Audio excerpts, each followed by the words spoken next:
And we're on live. Welcome back again to another show here on Rio Sports Live. Kevin Naro, Joe Bowling, a couple of coaches here from across the valley.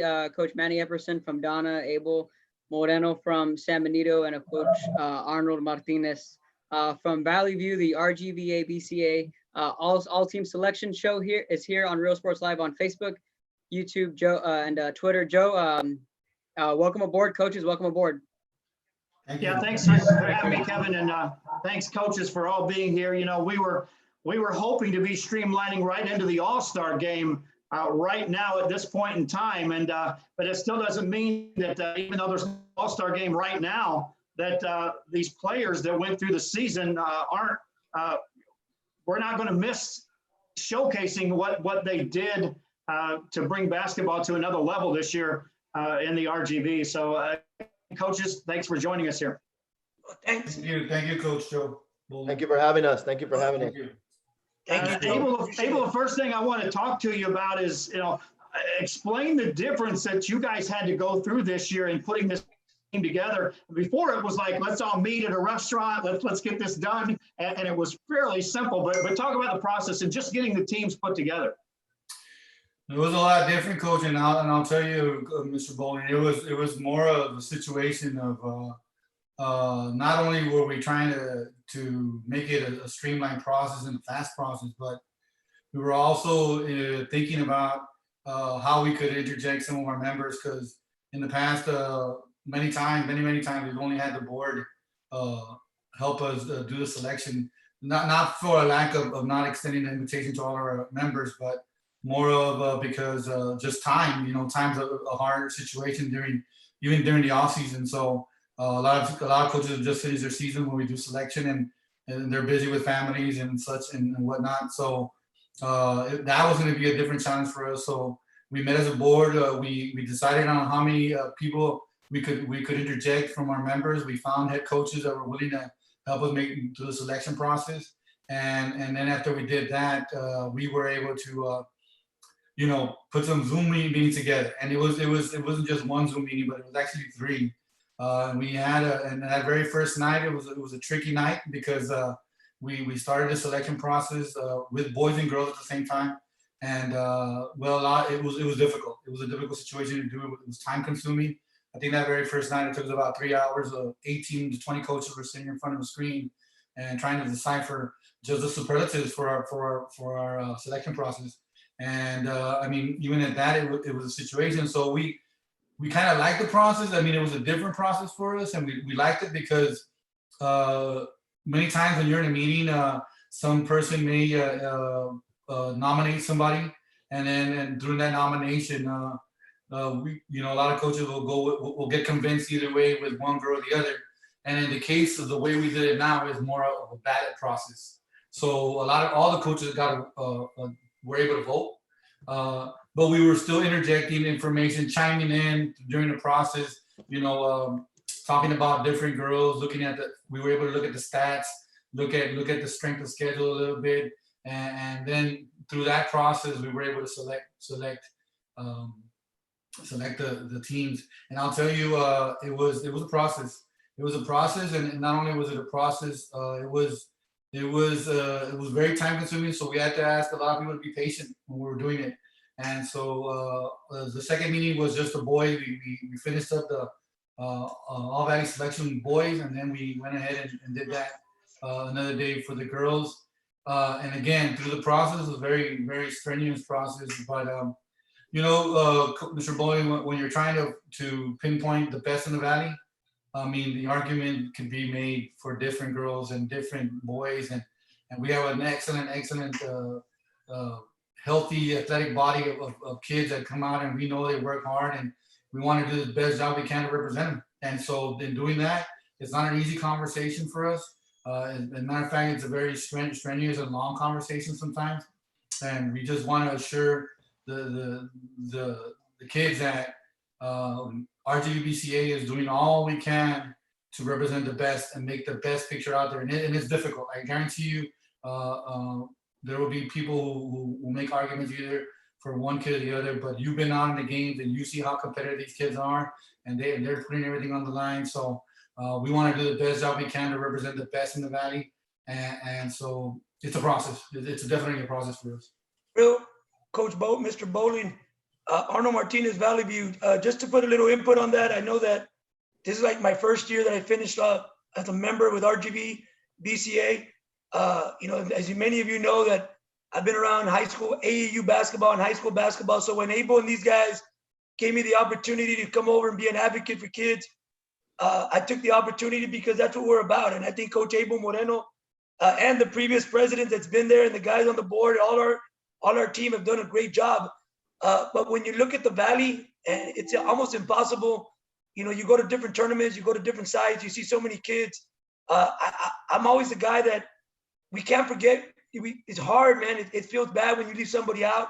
So I think that, we had 10 coaches in this committee. I think we got up to 16, 8 boys coaches, 8 girls coaches. We were hoping, and I know that we did the right thing. You're not going to make everybody happy. Everybody has a different opinion on the way they see basketball. But I think at the end of the day, if you're doing it for the right reasons, and the kids that are getting, get out there putting in the work, team players, you're right, strength of schedule, where they're at, taking away nothing from nobody. There's a bunch of great kids. Unfortunately, we're hoping that we made the right choices, and I think we're going to stand by them. And there's some debates, and that's what basketball is about. That's what we've been missing lately. All we've been watching is Stephen A. Smith on ESPN, but we don't need to be watching Stephen A. Smith anymore. I'm excited about the selection committee for the RGVBCA, and I'm really looking forward to it. And for all these kids, great job, great year. And to all the coaches that had tremendous playoff runs, great job.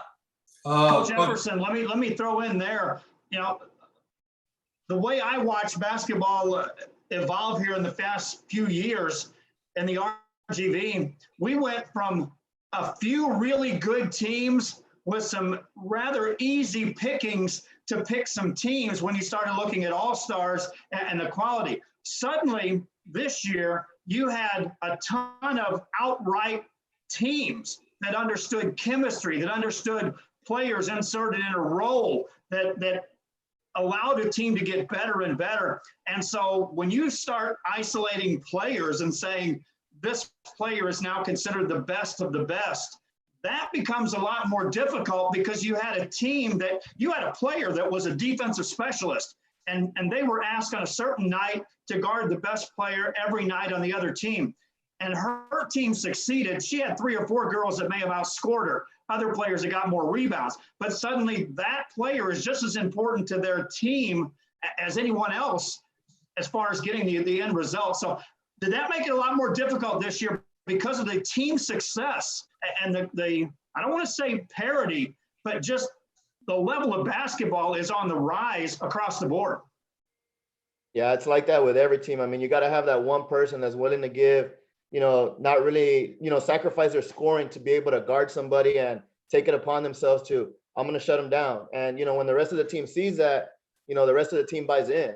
And, every team has that. And when we go to the defensive team, that's where it gets very tough trying to pick a person.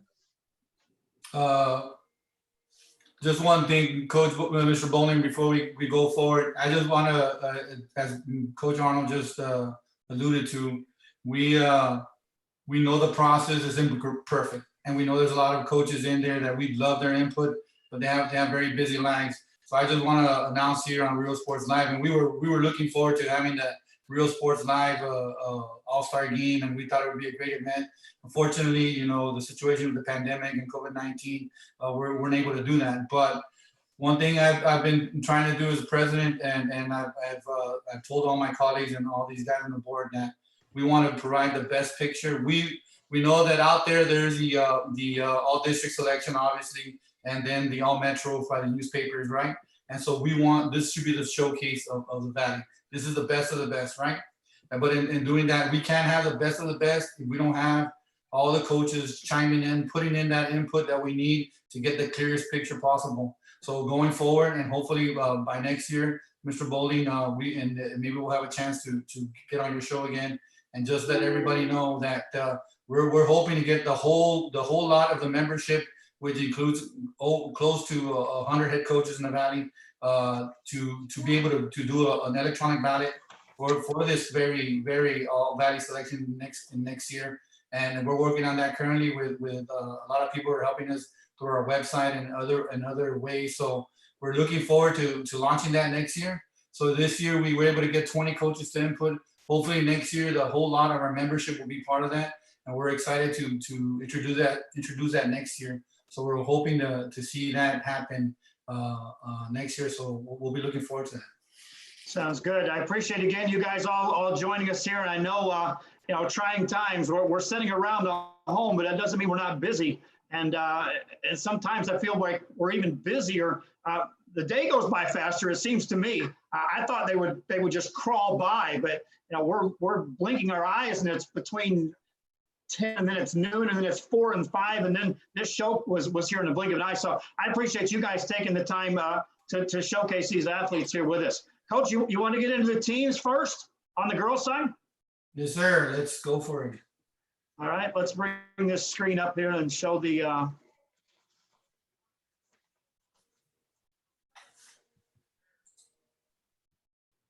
and there you have it, Coach. I'll let you take over there. And that's the selection that the coaches came up with this year. Yeah, we usually note who's been nominated and who have been the teams that were part of the selection process. So this is basically everybody who submitted some type of nomination. We try to make sure we included many athletes as we can. We went over this list, so hopefully we put everybody on there. So this is basically who was part of the selection, who nominated, and the way we go through the nomination process is basically we send our membership basically a nomination form. They return that to us, and then our board goes ahead and collects the information for the kids, and we go ahead and prepare the ballots. So these are all the schools, Mr. Bowling, who participated in the All Valley. It's a hefty list. Let's start with the sub 4A girls. Right off the top, you see 32 4A with Hidalgo, Rio Hondo, Zapata, Port Isabel, all teams that made the playoffs. Hidalgo continued this year to be that team that you think one year they're finally going to be the team that comes down, but they just stood tall and they showed it. And being on the girls selection All Valley sub 4A District 32 4A top team, the Hidalgo Lady Pirates again put on a tremendous season. Honestly, Arnold, I think Hidalgo has been doing terrific. I think the team that really I didn't get too much exposure. I think they're really good too. I don't know how close they were when they played was Rio Hondo. They had a great group of girls that played, guard oriented. We had to face them at the La Feria Championship.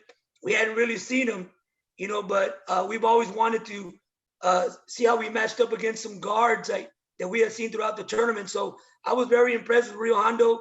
I can't recall the new head coach's name, but nice shout out to that coach and doing a great job over there at Rio Hondo. I know Saul Arjona does a tremendous job year in and year out. So, Hidalgo's expected to be there. I think Rio Hondo had dropped, and then they came right back with a great team this year. I'm not too sure what Hidalgo has coming back. I think they graduated about 8 seniors, so it might be next year, Joe, for Hidalgo. But other than that, I saw La Feria play. La Feria was pretty tough as well. The rest of the teams, I really didn't get to see as much. But those are the 3 teams that I thought were very successful in the Valley: Hidalgo, Rio Hondo, and La Feria. So if I'm not mistaken, Rio Hondo had a senior ball club this year, right? And I saw Coach Salceda work with those girls and during the off season. They had a tremendous season last season, and plus they brought a senior ball club this year. And so I actually, Mr. Bowling, had them picked for winning the district. So I wasn't sure what went on towards the end, but I told a lot of people, this is a senior ball club. Watch out, because they come full force. I know they had a tremendous season, but I know they did. I think the senior ball club. We'll see where they go next year. I know they got a couple of young girls, and as well as La Feria. I got the chance to play them this year. Have an excellent basketball team and an excellent coach, Coach Martinez. So I'm just like Coach Arnold Martinez. I saw La Feria and Rio Hondo and Hidalgo a couple of times. So what a good group of 4A teams. Yeah, Kevin, I know Rio Hondo's got one up and coming star that you can build a team around that was a freshman this year. Yeah, Eliza Rodriguez was the freshman that was causing fits at that La Feria tournament. Yeah, she was just a freshman this year, and Natalie Martinez, who's a junior, she's gonna be coming back. So yeah, Vic Salceda did a good year, did a good job there in his first year, and really just taking up after Lori Garcia, who was where she was with you, Abel. That's correct. That's correct. She spent a year there in Rio Hondo, and then Vic, who was already the OC there in Rio Hondo, took over. And yeah, no, that team was right in it. I think they lost to Hidalgo by one that one time they played over at Hidalgo. Vic, who was already. I know they were a lot of fun to cover this year as far as that goes. And then, of course, Zapata, Port Isabel. Port Isabel was going through another coaching change. And, guys, sometimes that gets lost in the mix that you start throwing new philosophies, new coaches at players, and still they produce and able to get to the playoffs. Pretty good navigation to get into the playoffs for Port Isabel this year. I agree. I know they changed the coaches, and I think they were still on the hinge of a coaching change during the summer. And so for them to come out and have such a good Coach Hazelton, which was one of our board members, has spoken very highly of the new Port Isabel coach. And he's excited to see where they go in the future. But I agree, it's an excellent job by that coach to basically pick up a team as the school year started and push them forward. Kevin, let's talk about that 32-3A where Lyford sits on top of Santa Rosa, Brownsville Idea Frontier, Brownsville Idea Riverview. Lyford was another team that, they had a target on their back from day one, and yet this team just kept finding ways, not just to win, but to win with it made it look easy at times. Lyford Lady Bulldogs had another great year. Yeah, they did. And, Coach Gutierrez, she's doing a good job over there. And very quietly, that team continues to just win games year in and year out. And they had their freshman, their sophomore point guard. I can't remember her name, but she had another strong year for Lyford. And Sam Delgado, another point guard that played really well for Lyford. I think she was a senior this year. Kayleen May, another senior that was kind of a mainstay for Coach Gutierrez out in Lyford. But that district was really fun to watch with them, and with the Jubilee jumping in that district for them being a first year UIL. That was kind of a surprise for everyone on what Jubilee did their first year under UIL. Further ahead to 32-2A, Santa Maria, San Perlita, San Isidro, three quality basketball teams. Again, anytime those three got in the gym together, you knew you were in for a good game. We broadcast several of that trio, Kevin, but again, Santa Maria was always finding a way to get on top and to stay on top in that district. I got the chance, Coach, to watch Santa Maria and San Perlita this year, and they had excellent guard play. Both teams had excellent guard play, and they for a 2A, they were definitely ready to play every night. And I know both coaches fairly well, and spoke to them about what their forecast was, and then right off the bat, each of them said each other's name, right? So it was like, oh, we got to beat San Perlita, we got to beat Santa Maria, and they were ready for it. And even right before the games, I talked to Coach Munguia a little bit, and also to Coach Briones, and they always asking advice and thinking what I thought about it. And I was like, I thought both teams were very, very tough. So I was happily surprised with 2A. They were really good this year. Also looking at the TAPS 5A, there was Brownsville St. Joseph. Kevin, again, every time you turned around, Brownsville St. Joseph was mentioned as you better watch them when they get to the postseason. They were a solid basketball team. I got a chance to watch St. Joseph's over at the Westico tournament against some quality teams. So I know they had some twin guards that could really handle the ball, and they played in the interior. Very physical with Westico. I think I saw him play, and everybody knows Westico. So I don't know, Brownsville St. Joe. I think the 2-3 games I saw at the Westico tournament early, they were definitely very competitive and very well coached.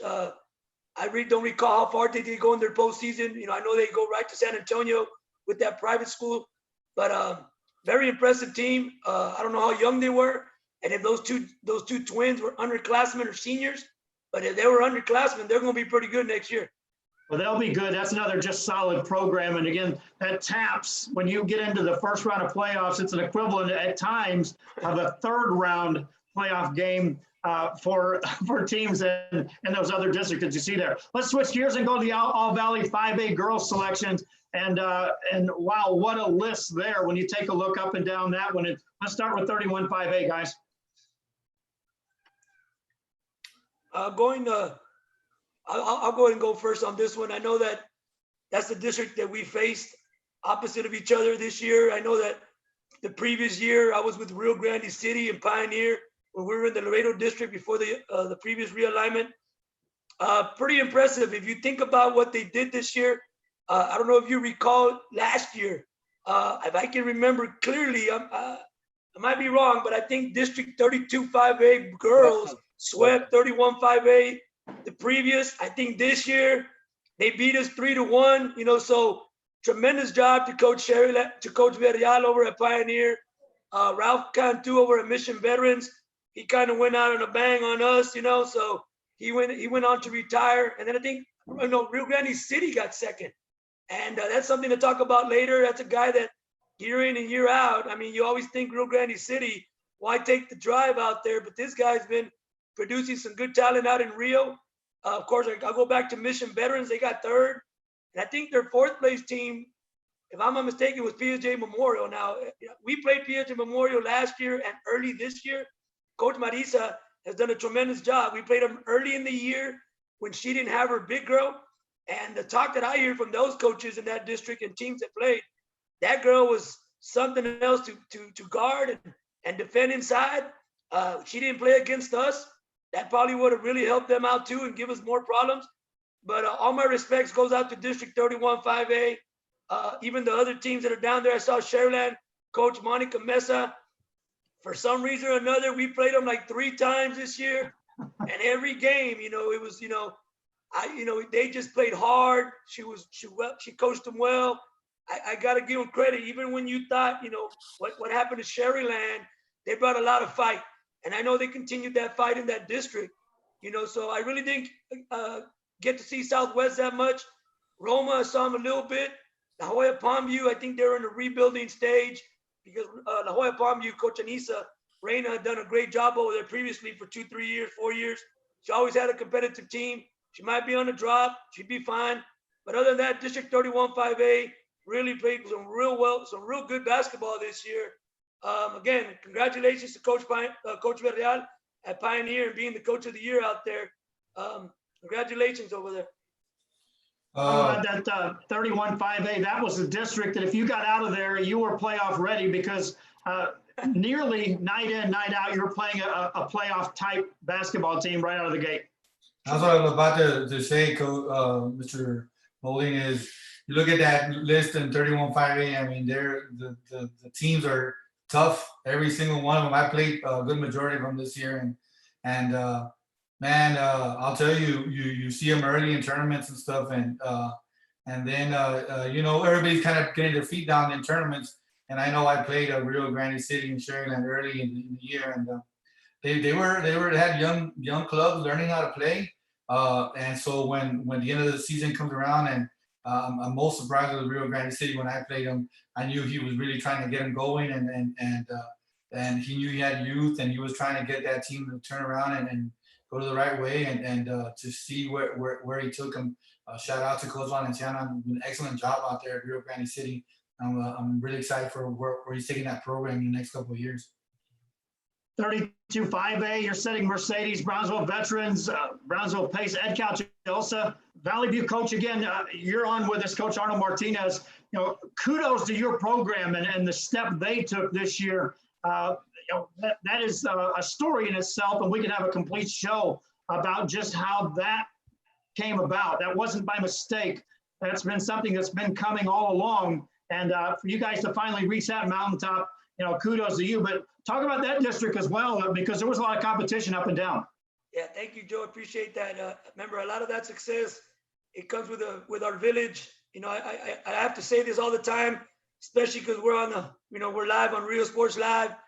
I tell everybody, I was a good assistant coach at one time at Hidalgo. I have the best assistant coach in the Valley. And I could say more about him, but our success comes with our little village, our little girls, our little community, but it is a good district. Obviously, everybody knows Brownsville Veterans is going to be like the pioneer of 31-5A every year, year in and year out. You get Mercedes, you get Donna, a well-coached Brownsville Pace team. Ed Chelsea's always feisty. You got your Brownsville Lopez and Porters, that are always going to be feisty and playing hard to the end. Actually, Porter played very, very well this year. They were in a lot of good games.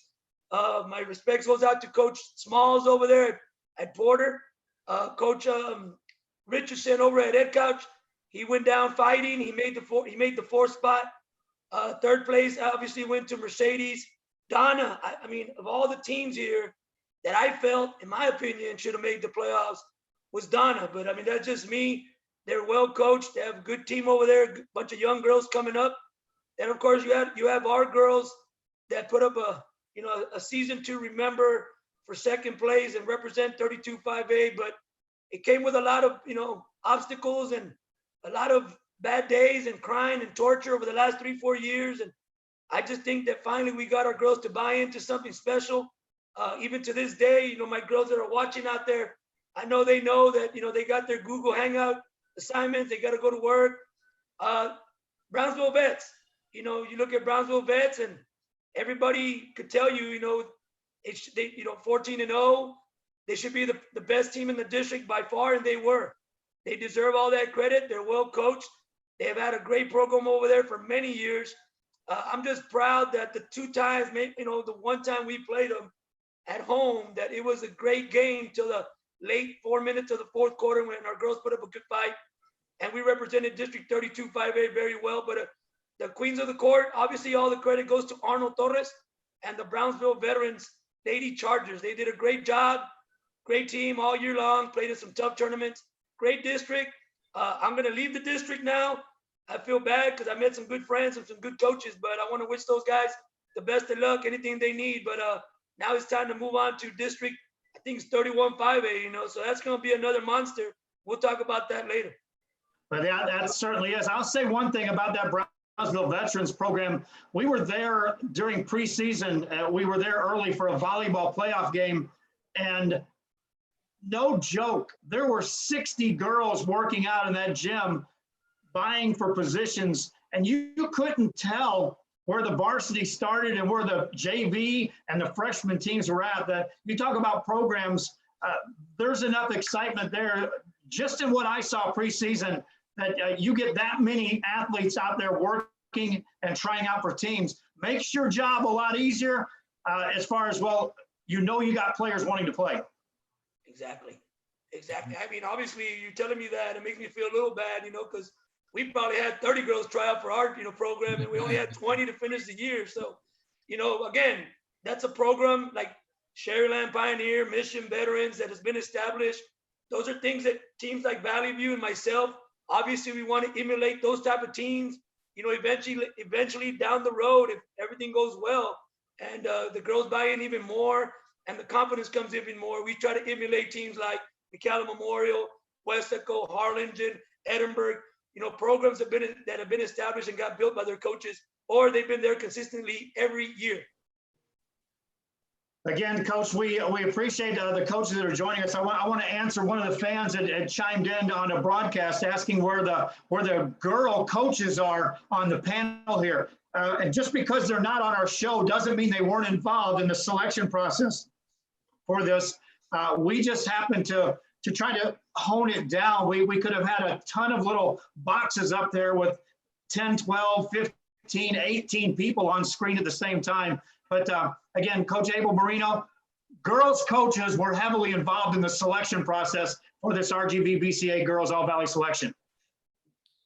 Sure. And on that note, we like we said, we always invite the girls coaches to be part of the process. We actually had more girls coaches be part of the selection than boys. In all reality, we had a total of, I believe, I want to say 8 to 10 girls coaches be part of the process. So that was for sure a thing that was happening. We don't. Matter of fact, I almost always seen that we have more girls coaches become part of the process than boys. But definitely, Mr. Bowling, we had plenty of girls coaches help us out doing this. Let's get into the 6A, and let's start with that 36A and McAllen Memorial. Once again, Clarice Arredondo put together a team that I don't care where you were. If you were in a tournament, you were taking a look at where you were at, whether in their pool or where you're going to have to be in the bracket, because that team, you knew going in they were going to be good, and they didn't let anyone down.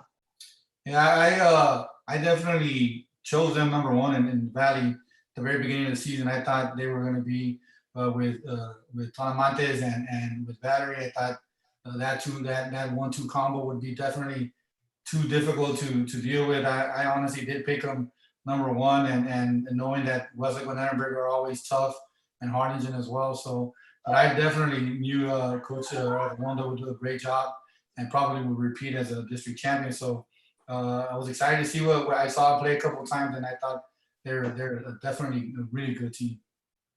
Yeah, just basically McAllen Memorial, you're right, Bowling. Anytime you arrive at a tournament, you look for those big teams that are playing against other big teams, and Coach Clarice Arredondo has done a tremendous job of keeping it consistent year in and year out as the district power there, and I know that, she has those Telemantes sisters and she has Valeria Garcia, but it's like every year, every 2 years, she always has a point guard or shooting guard that comes in through the program, through the youth, through the sub-varsity programs, and does a tremendous job.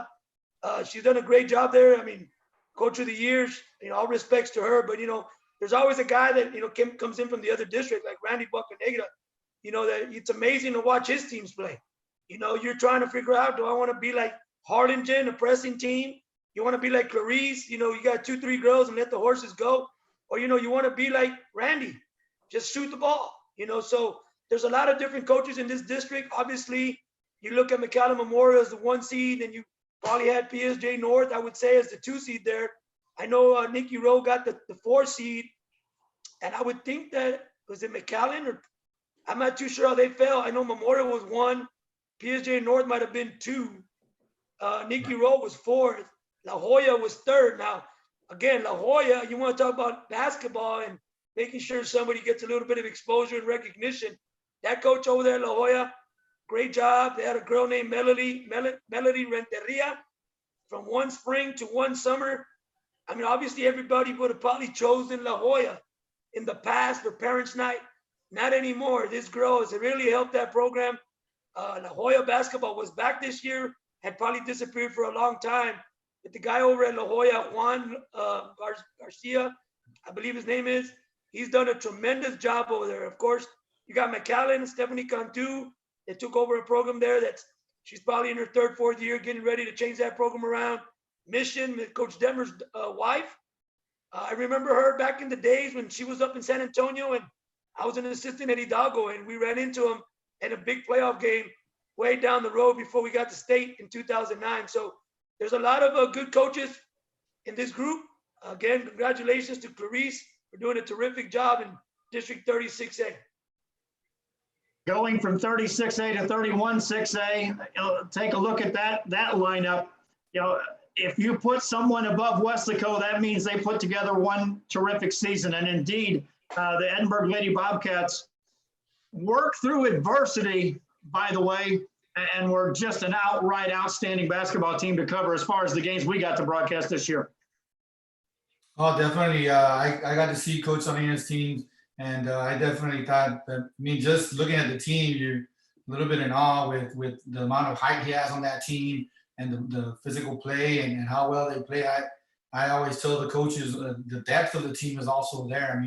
They're a deep team with a lot of great talent, and so definitely is a team that I think could easily coming out the gates would be number one, and to have it play in that district with Weslaco and Edinburgh Vela, who have history of playoff runs and doing well, and then the rest of the district with Donna North also having an excellent year this year, finishing off 4th in that district. Coach Molina did an excellent job as well in Donna North, getting that group going and making her first appearance in the playoffs. So I think, and then Coach, of course, you have Coach Cromer, who's been coaching at Wesco East for tons of years with I think at one point 13 straight playoff appearances. I mean, so you're going to go in every night, and it's going to be a battle. And so of course, Coach Jenny Garcia was also at Edinburgh North. So I mean, I don't think there's a district in the Valley that's easy, and you're going to go in every night. But to have Edinburgh and Wesco in your district, you know it's going to be a battle. And so kudos to Coach Salinas at Edinburgh. I mean, the guy was able to get a district title or co-district title with Coach Fino, who of course does a wonderful job. And you know, there's a lot of people talking and a lot of rumors out there that Wesco might have been on a down year and stuff. So you know, I told the coach the other day, I don't see it. I mean, she got probably a better year than I've ever seen her have. She usually has this top girl that's just a really good basketball player, and she's a couple other, you know, girls that can play. But this year she had a really, what I would say, a real team. Like everybody was sharing the ball. She had to do a lot of different things with what she had, and they're a really good shooting team. I got to play them this year, and kudos to her. She did a phenomenal job. I think probably one of the best jobs I've seen her do, and I congratulate her for all her success. Yeah, basically when you go to Edinburgh and that district, obviously you want to give, you know, co-district champs, co-head coaches of the year, JD and Fino. That's just the battle itself. Those two teams right there, congratulations to them. Obviously JD did a tremendous job with the injury to probably one of the top players in the Valley, and Annika Sainz, to be able to like bring in a backup quarterback, you know, Leslie Martinez, and move some lineups around. Of course, he has a you know, a way of, you know, getting more Santa Marias and more Martinez sisters out there, and then he has a big girl in the middle. So he had every piece in the puzzle, but some of those pieces fell off, and he did a great job of assembling those pieces to compete with Wesco. Now on Wesco, we got a chance to play Wesco at a tournament, and that was the first time our team really got to see a team that gets it right back in your face and man-to-man pressure. So you know, that stuff goes back to coaching, and Coach Fino. You know, all my respects goes out to Griselda Fino from Wesco for just her philosophy.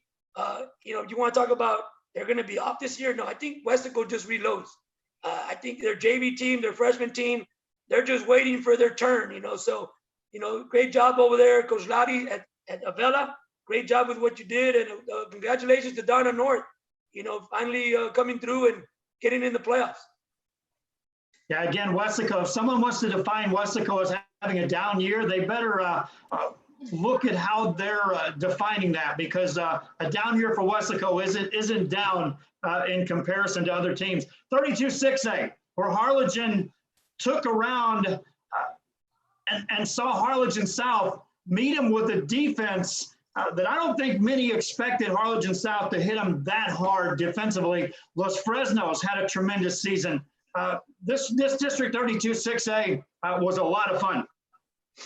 It sure was, Mr. Bowling. And, you know, again, this is one of the districts that, you know, being familiar with the district, I actually had the South pick to win the district. I thought they would be good because they were such an older ball club. They had a lot of seniors, and with Carla Reyes coming back and Laura Ramirez and a couple of girls that they've been playing varsity ball for a while. I remember seeing them with that same group 2 years ago, you know, going through the struggles a little bit. And then this year I said, you know, they got to be the front runners in the district. But, you know, kudos to also Coach Monsivais. She had a very, very young Harlingen group, but man, it was a well-coached group, very skilled group. You know, I think maybe this is one of the years I saw more offense than defense out of her. Her defense is always usually very, very good, but she had tons of offense this year and tons of girls contributing to that, including, you know, Hosa and Koto, who probably didn't play as many games as she had before, but she had tons of young girls like Rosa Zapata, who I believe is the point guard. That girl, if you get a chance to see her play, man, I mean, she is phenomenal. I even told Monsivais, you know, I thought she could have been our district MVP. She's an excellent little girl, and she's barely a freshman. So, I mean, headaches, right, for all of us in the district that we're still there. But she had a phenomenal team. And then course, Los Fresnos had Ariana Gallardo, who's been a 40-year varsity player, an excellent athlete, just a handful. We tried different things when we played against them, different things, and I guarantee you, we sat down as coach and we're like, man, there's just so little we can do against her because she's so talented and she does so many things, and she's not only talented, but she's tall and athletic, and she can get to the rim and she knows how to finish. So I mean, Los Fresnos had a phenomenal year, I think, as well. And then Brownsville Hannah, also coaches to Coach Gonzalez. Luis Gonzalez had back-to-back appearances for Hannah in the playoffs as a 4th seed, but he still got the job done. And after losing probably one of the more prolific scorers the year before, and then bringing in a team with not as much, experience, and then doing a phenomenal job. So, and then of course we had a semi-rebuilding year this year, and so we're still trying to get ourselves in there. But we had a lot of competitive games, and so did Rivera. Was a very, very young ball club this year. So it was an exciting year. But again, kudos to Harlingen for stepping up, and again, South did a phenomenal job as well. They had some battles with Los Fresnos, and I know they had some battles with Harlingen, so it was an exciting year for them.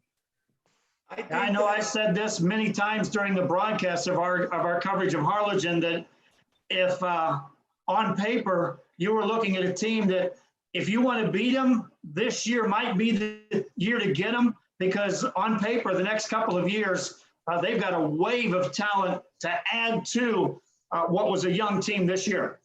Well, I mean, I agree with you. I know that when I saw Harlingen this year warming up early in the scrimmages at Valley View, the previous team, the previous year, was pretty loaded. And we had seen their JV team, but sometimes you make the transition from JV to varsity. It's a big difference. But watching Harlingen play basketball this year and doing what they did, I called her Coach Monsi.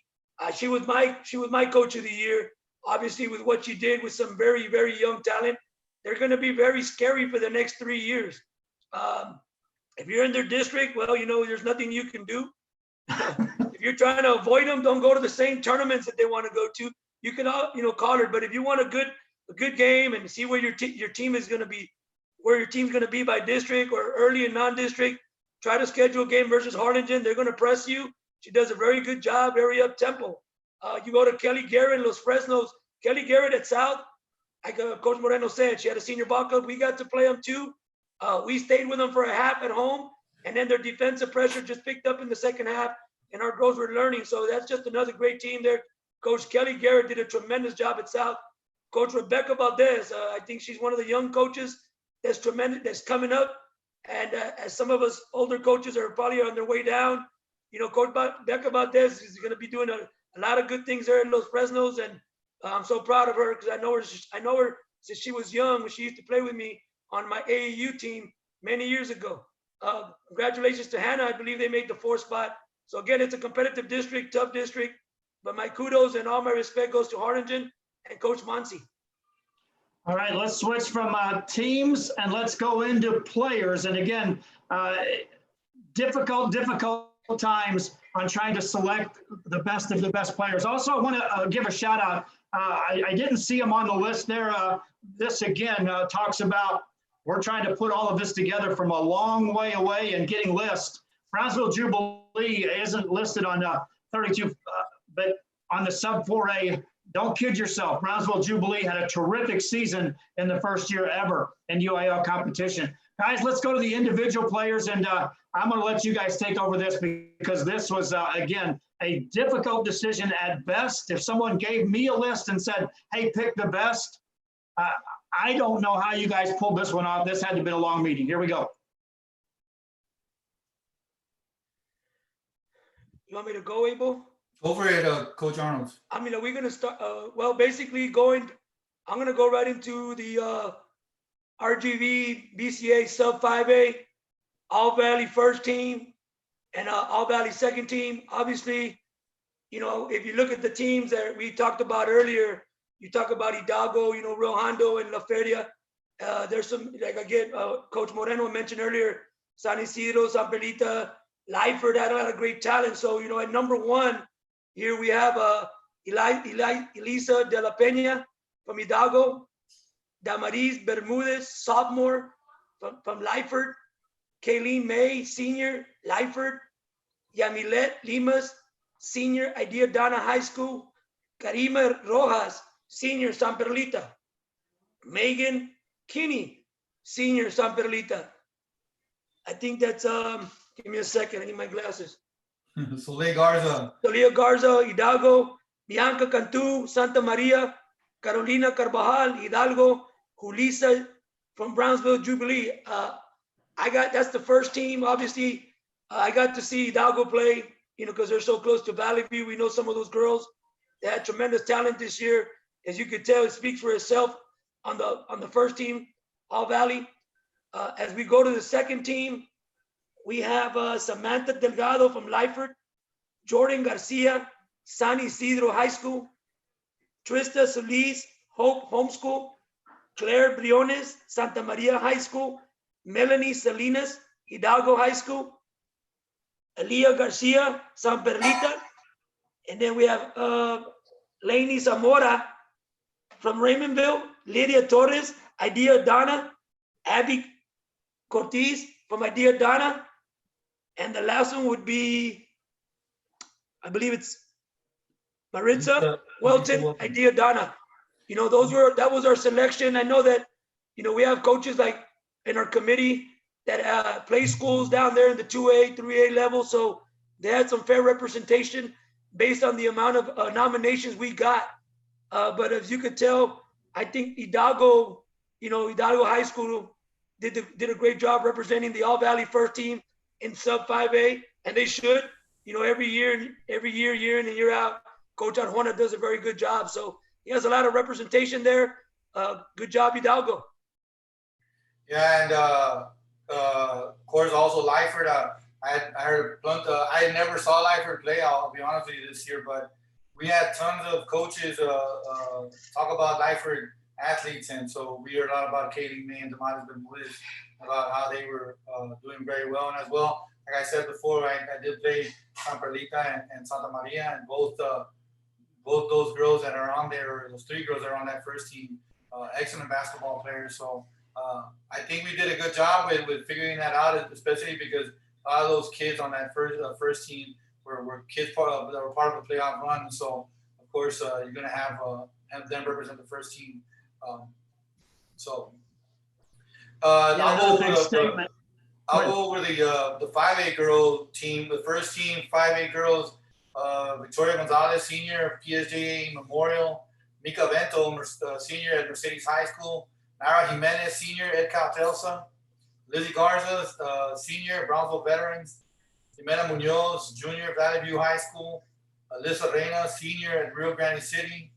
Jordan Bravo, sophomore at Sheridan Pioneer.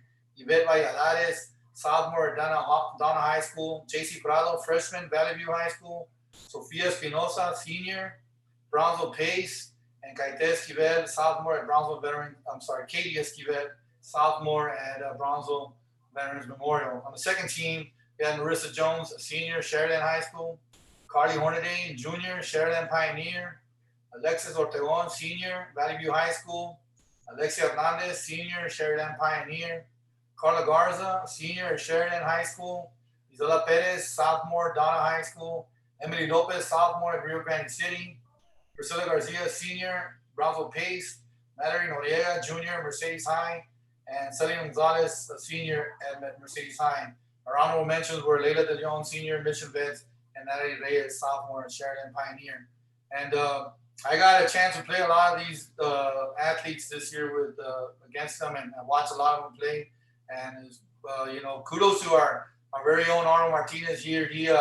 I got to play him this year. He has and the thing is, and Arnold will tell you, last couple of years we played a couple of times against each other, and every year I've been like, damn, coach, your kids are getting better and better and better every time I see him play. And kudos to him. His guard play is excellent. We get to see his guards. I know last year he had an excellent post player, but this year, his guard play was phenomenal on both sides of the ball, not only on offense and defense. So those girls out of Valley View, congratulations, they did a phenomenal job. I also got to play PSJ Memorial and Victoria Gonzalez. What an impact player on that team. I think when we played him, she must have scored at least 20 points. she was just a phenomenon. We did all we could to defend her, and what an excellent player. Obviously, Lizzie Garza out of Bronzeville. I'm from Bronzeville, so I know a lot of the Bronzeville athletes. And I've seen Lizzie come up. She started playing as a freshman. I think last year, I think she might have even been the Offensive Player of the Year. She had another phenomenal year, and I think Coach Arnold Torres did an excellent job in keeping pushing her and keeping her getting going. And of course, Coach Lozano out at Bronzeville Pace. He always has very competitive teams. I didn't get to play him this year, but he has excellent teams out in Bronzeville Pace. So I'm sure he got those girls going in the right direction. Now, if you look at the second team, Sharonland had a couple of names on there. Sharonland Pioneer as well, but Sharonland, I got to play them, and they seem to have starting to learn how to play the game, and probably a different way that they were playing, because you could tell they were still adjusting when I played them. Coach Mesa was still trying to get them to play some of her type of basketball, and I think philosophies were different, but kudos to those girls at getting that second team. We went to the stats and we looked at the girls, and we were able to pick the best that we thought were available on that nomination. Anything you want to add there, Coach Arnold? Yeah, well, I mean, obviously, the pair. Everybody wants to talk about parity. I think the days of talking about 6A and 5A, where 6A is supposed to be this dominant basketball. Well, I think this 5A group of girls here, honestly, if you put a 5A, 31 5A all-star team versus a 32 5A all-star team, any of those two teams, I mean, just look at the talent. I think we can match up with any 6A all-star team. You might want to take out an exception of maybe the Wesco teams in Edinburgh, but other than that, I think 5A's come a long way. I think now that you got the McAllen schools coming to the 5A, now for sure it's going to be parity now, having those big McAllen schools with our 5A schools, with the Sherrylands. It's going to be awesome to watch. And, for me, obviously, going into that new district, like I told you, 5A basketball is just as exciting as 6A. So great job to all these teams, and great job to all these girls on this list. There's a lot of representation and a lot of good basketball players. Good stuff up and down the list. And on the 6A first team, we had from McCann Memorial, Carissa Talamantes Jr., Daisha Tijerina, the junior, Edinburgh High School, Melody Renteria Jr., La Jolla High School, Kirsten Padilla Senior, Wesco High School, Lauren Vega, sophomore, Edinburgh Vela, Avery Hinojosa, sophomore, Harlingen High, Carla Reyes Senior, Harlingen South, Kayla Hernandez, sophomore, PSJ High School, Annika Science Jr., Edinburgh High School, Brianna Sanchez, senior, Edinburgh High School. Second team, 6A All Valley, Odalis Gonzalez, senior, Bronzeville Hannah, Aleska Gallego, senior, Wesco High School, Leslie Martinez, senior, Edinburgh High School, Carolina Sanchez, junior, PSJ North, Trinity Bain, sophomore, PSJ North, Brianna Palomares, senior, Donna North High School, Andrea Molina, junior, Edinburgh Vela, Yulissa Yebra, freshman, Nikki Rowe High School, Destiny Menchaca, sophomore, Nikki Rowe High School, and Rosa Zapata rounding out the second team, freshman in Harlingen High School. Then on the third team, we had Julia Salas, senior, Harlingen South, Viviana Rios, junior, La Jolla High School, Alexis Cotto, junior, Harlingen High School, Cali Cervantes, junior, Harlingen High School, Karen Vega, senior, San Benito, Kimberly Trevino, senior, McCann Memorial, Emma Lucio, freshman, San Juan, PSJ North, Laura Ramirez, senior, Harlingen South, Miranda Gaitan, senior, Edinburgh North, Janelle Tanguma, Wesco East, and Jamie Tanguma, from senior from Wesco East. And on honorable mention, we had Angel Lozano, junior, PSJ North, and Dylan Cantu from Edinburgh Vela. I mean, this list, and like what Coach Arnold just said, the parity and the equality of 6A and 5A, but I'll tell you, when you look at the 6A list, it's a list of a lot of impact players, a lot of kids that make a big impact on their teams, and especially the bigger programs like Annenberg's and Memorial and Harlingen.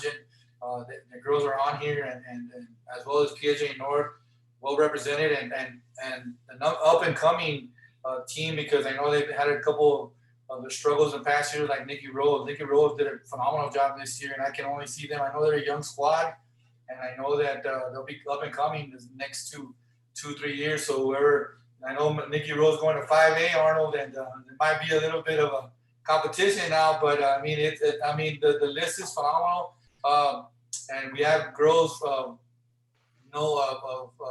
the power teams, and they're all on here, and so I think we did a phenomenal job with how we were able to decipher. So it was difficult, Mr. Bowling, to do this. I'll be honest with you, especially in 6A, we had a hard time figuring out, because if you look at the first team and the second team, you could very easily make an argument that a lot of these second teamers are easily could be on the first team. So I mean, it is what it is, but we hope that we got all the kids represented in the right spot. Well, the one thing that I do notice right out of the gate is 17 of those 33 names are underclassmen. So this list, half of it, more than half of it, is coming back for next year. And you look at Edinburgh, 3 of the top 10 players in the first team are underclassmen. Correct, and so that's why I go back to Edinburgh, and we were talking about. That's why I told you about depth. They had great depth this year, and I think they've had great depth for the last couple of years.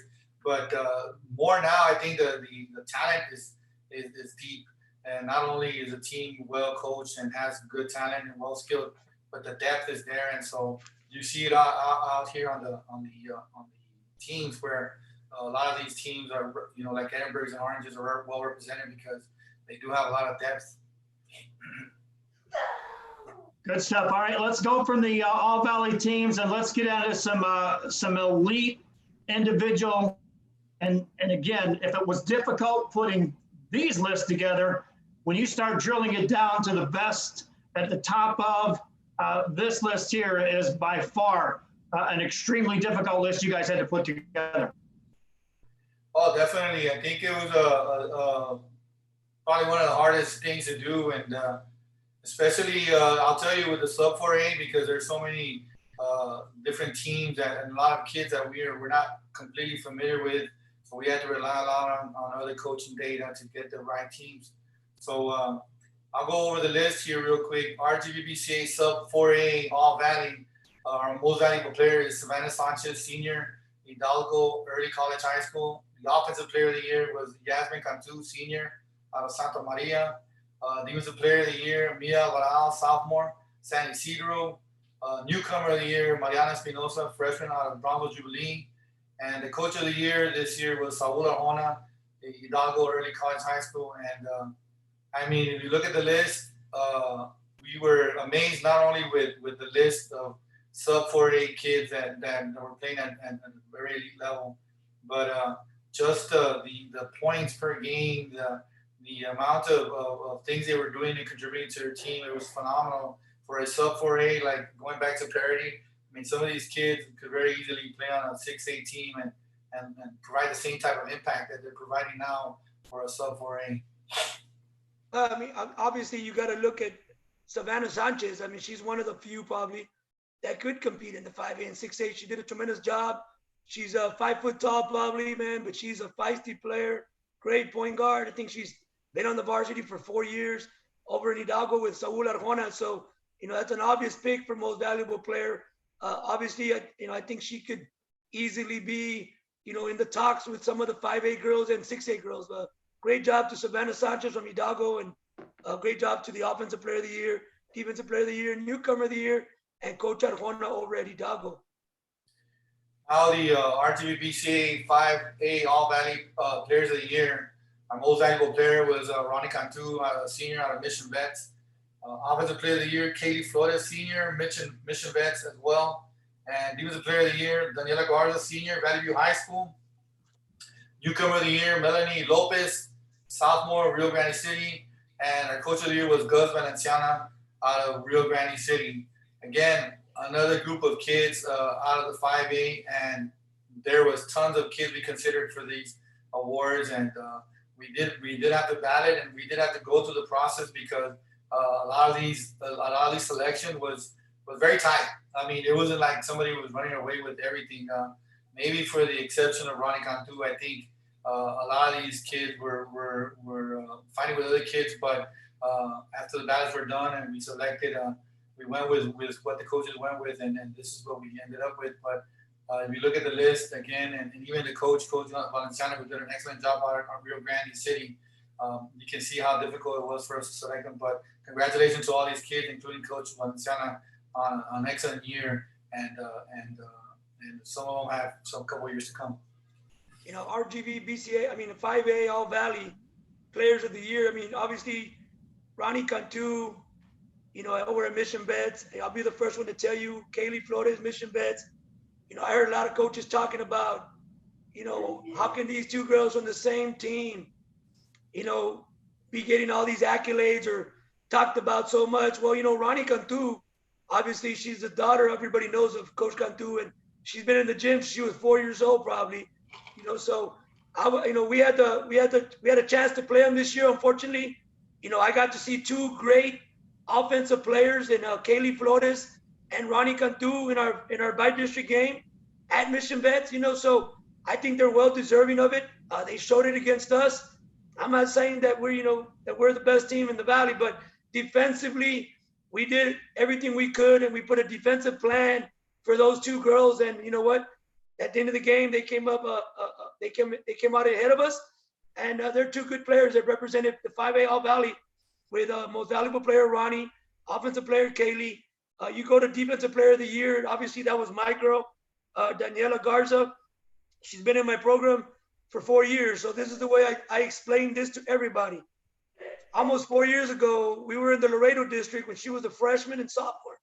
So she took some royal beatings and got to see some good defensive teams put a whipping on Valley View. So when we came into this new district, she was a junior. You know, that all that hard work and all those obstacles in Laredo, we jumped to the new district in Brownsville. She really established herself as a defensive player in practice. We saw something as a coaching staff. We utilized her, and we told her that she could be causing problems all over the floor, and she did. You know, she did it for our district, and I think she's well deserving of this all defensive team. Your newcomer, Melanie from Rio Grande City, obviously he had a lot of success. He had a lot of pieces over there. He got Coach of the Year himself. Congratulations to Rio Grande City, Coach V, and his newcomer of the year. On the last list, I'm sorry, Coach. Sorry. The last list is the RGVBCA 6A All Valley Awards. Our most valuable player was Valerie Garcia, senior from McAllen Memorial High School. Offensive Player of the Year, Ariadna Gallardo, senior, Los Fresno High School. Defensive Player of the Year, Haley Villalpando, senior, Huasaco High School. Newcomer of the Year, Morgan Perales, freshman, Huasaco High School. And our Coach of the Year was Ashley Monsivais from Harlingen High School. Now, this list, Mr. Bowling, was quite a list, and it was hard to come by. I promise you that. This was a group of girls that was hard to select. My MVP from the very beginning was going to come down to Annika Science or Valerie Garcia, and I know Annika Science had a shortened season, but I think both of them are excellent candidates for this award. And I mean, I've seen them play for the last couple of years, and they're just good basketball players. And so to be able to choose between them is difficult because they're a little bit different basketball players, but they contribute so much for each of their teams. So it was a very difficult selection process. And then I've seen Ariana play as a freshman out of Los Fresnos, and again, athletic girl who gets the job done, understands the game, imposes her will when she needs to, and gets her team over the top when she needs to, and so great shooter, great dribble driver, can get up on the board if she needs to as well. So congratulations to her for an excellent season. Then Haley Villalpando out of Huasaco. Again, everybody knows Coach Fino's defense is an excellent defense. She coaches that defense well, and she has the players to back her up. And in the case of Haley, we got to play him this year, and she's an excellent defender and does all the things that are required from an excellent shutdown defender. She can certainly do that. And of course, Morgan Perales, another young basketball player that Coach Fino has in her program, and is going to be reckoning to the next couple of years. She's going to be an excellent player for her, and so we're excited to see the future. But this year she ended up being a newcomer of the year, and Coach Monsivais from Orange Heights, again, I'm telling you, I wouldn't have picked her to win a district at the beginning because I thought her ball club was a little younger than the South team. But man, she did an excellent job.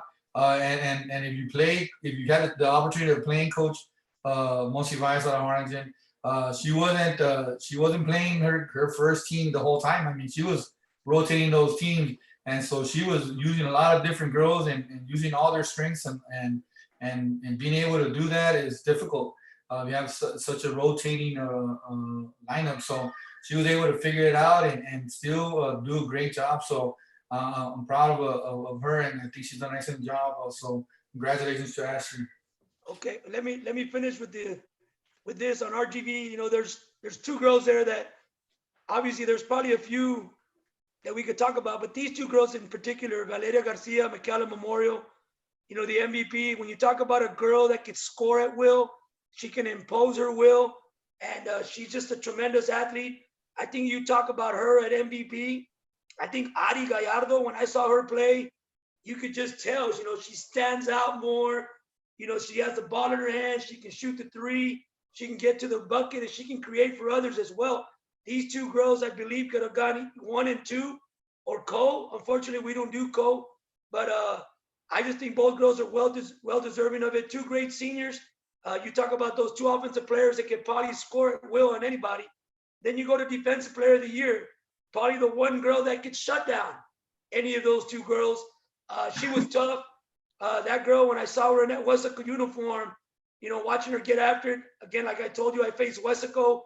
She probably put her on her best guard, and our best guard probably looked at me like, whoa, we haven't seen this. Defensive Player of the Year, Haley Villalpando, great job. Newcomer, Morgan Perales, I can't remember her too much because we only played her that one time, and their guards really gave us trouble, but she's well deserving of it. If you look at all the awards from the Monitor, from the All Area, from here, you know, she's always in the mix of a Newcomer of the Year. Morgan Perales, great job. Again, Coach Ashley Monsi from Harlingen, we said it at the beginning, and we'll just say it again. There's a lot of coaches out there that are probably well deserving, but again, going back to what she had, the youth, and doing what she did, and the way she did it, you know, exciting basketball at Harlingen. Great job, Coach. We'll try to stay away from you for the next 2 years, man. But good job, Coach Monsi. Good job to all the players. Good job to all the coaches. That's good stuff there. Now, as we're talking about that's just looking at the girls' teams, guys, and we spent you know, an hour going over that, and that just tells you the credit to the kind of year that it was. So now, as we switch gears from the girls to the boys, talk about that process and what that was like, getting that team together when you had to build a boys team. Go for it, Coach. Go for it. Same way as the girls, there was a lot of coaches helped out, and, you know, it came down to, you know, big time decisions for big time players that are out there. You know, there's players that could have been, you know, offensive MVPs, the MVP, but, you know, as a committee, we came to a consensus and we chose certain players. Now I'm gonna get to talk a little bit, so. I'll speak up a little bit for the boys. You know, we're around basketball so much, you know, it's the boys side of it. You know, there's lots of talent in 6A, lots of talent in 5A, and I know there's a lot of talent in 4A and sub 4A. So, you know, there's a lot to talk about here, you know, between Bowling and Eddie, and I'll interact myself, but definitely there's a lot of boys, you know, that probably got left out or snubbed off their district voting, but because of the All Area Monitor, because of the All Valley, because of the All Metro, and because of the Valley Morning Star, we got to see some other stars come out. You know, they really didn't come out, and they're all district selections for whatever reason. But there is a lot of talent, and the boys' side is very talented. It's a talented pool of kids, and we look forward to talking about it. Let's go ahead and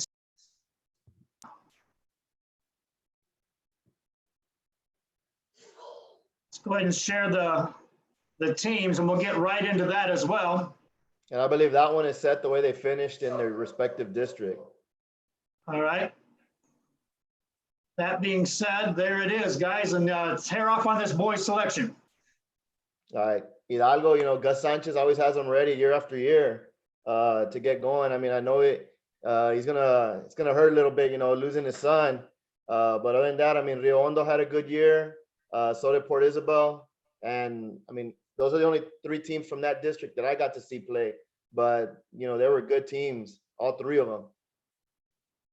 You know, I'm around basketball so much, and I was at Hidalgo. Like I told you, he's right. Gus Sanchez, you know, it's like, you know, he gets it done year in and year out, just like Coach Arjona does.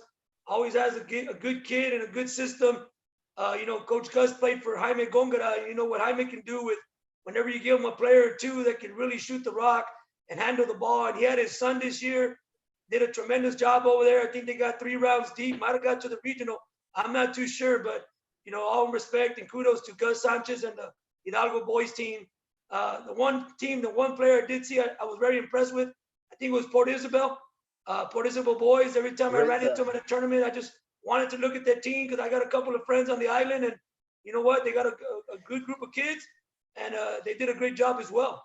Yeah, that kid probably was Daniel Rinza, and then you got, you know, Cole Pinkerton. Yeah. You got that sophomore that got newcomer, the Caleb Martinez, or I can't remember his first name. I know it starts with a K. And then, you know, Rio Hondo, they're always going to try to give Hidalgo fits year in and year out. You know, it's always a rivalry there. So I'm pretty sure it was just another great game. And you throw La Feria in there once in a while.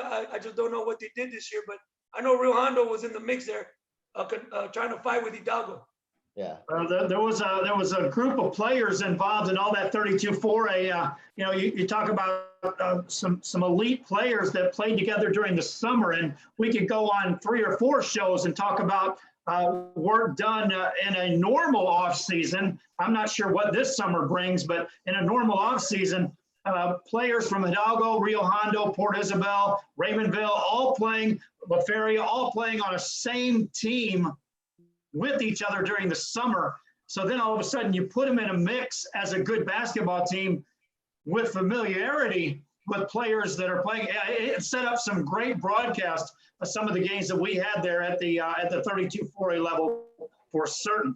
32-3A guys, Brownsville Jubilee, you got them right there on top. And you know, what a war between them and Santa Rosa. You talk about instant rivalry.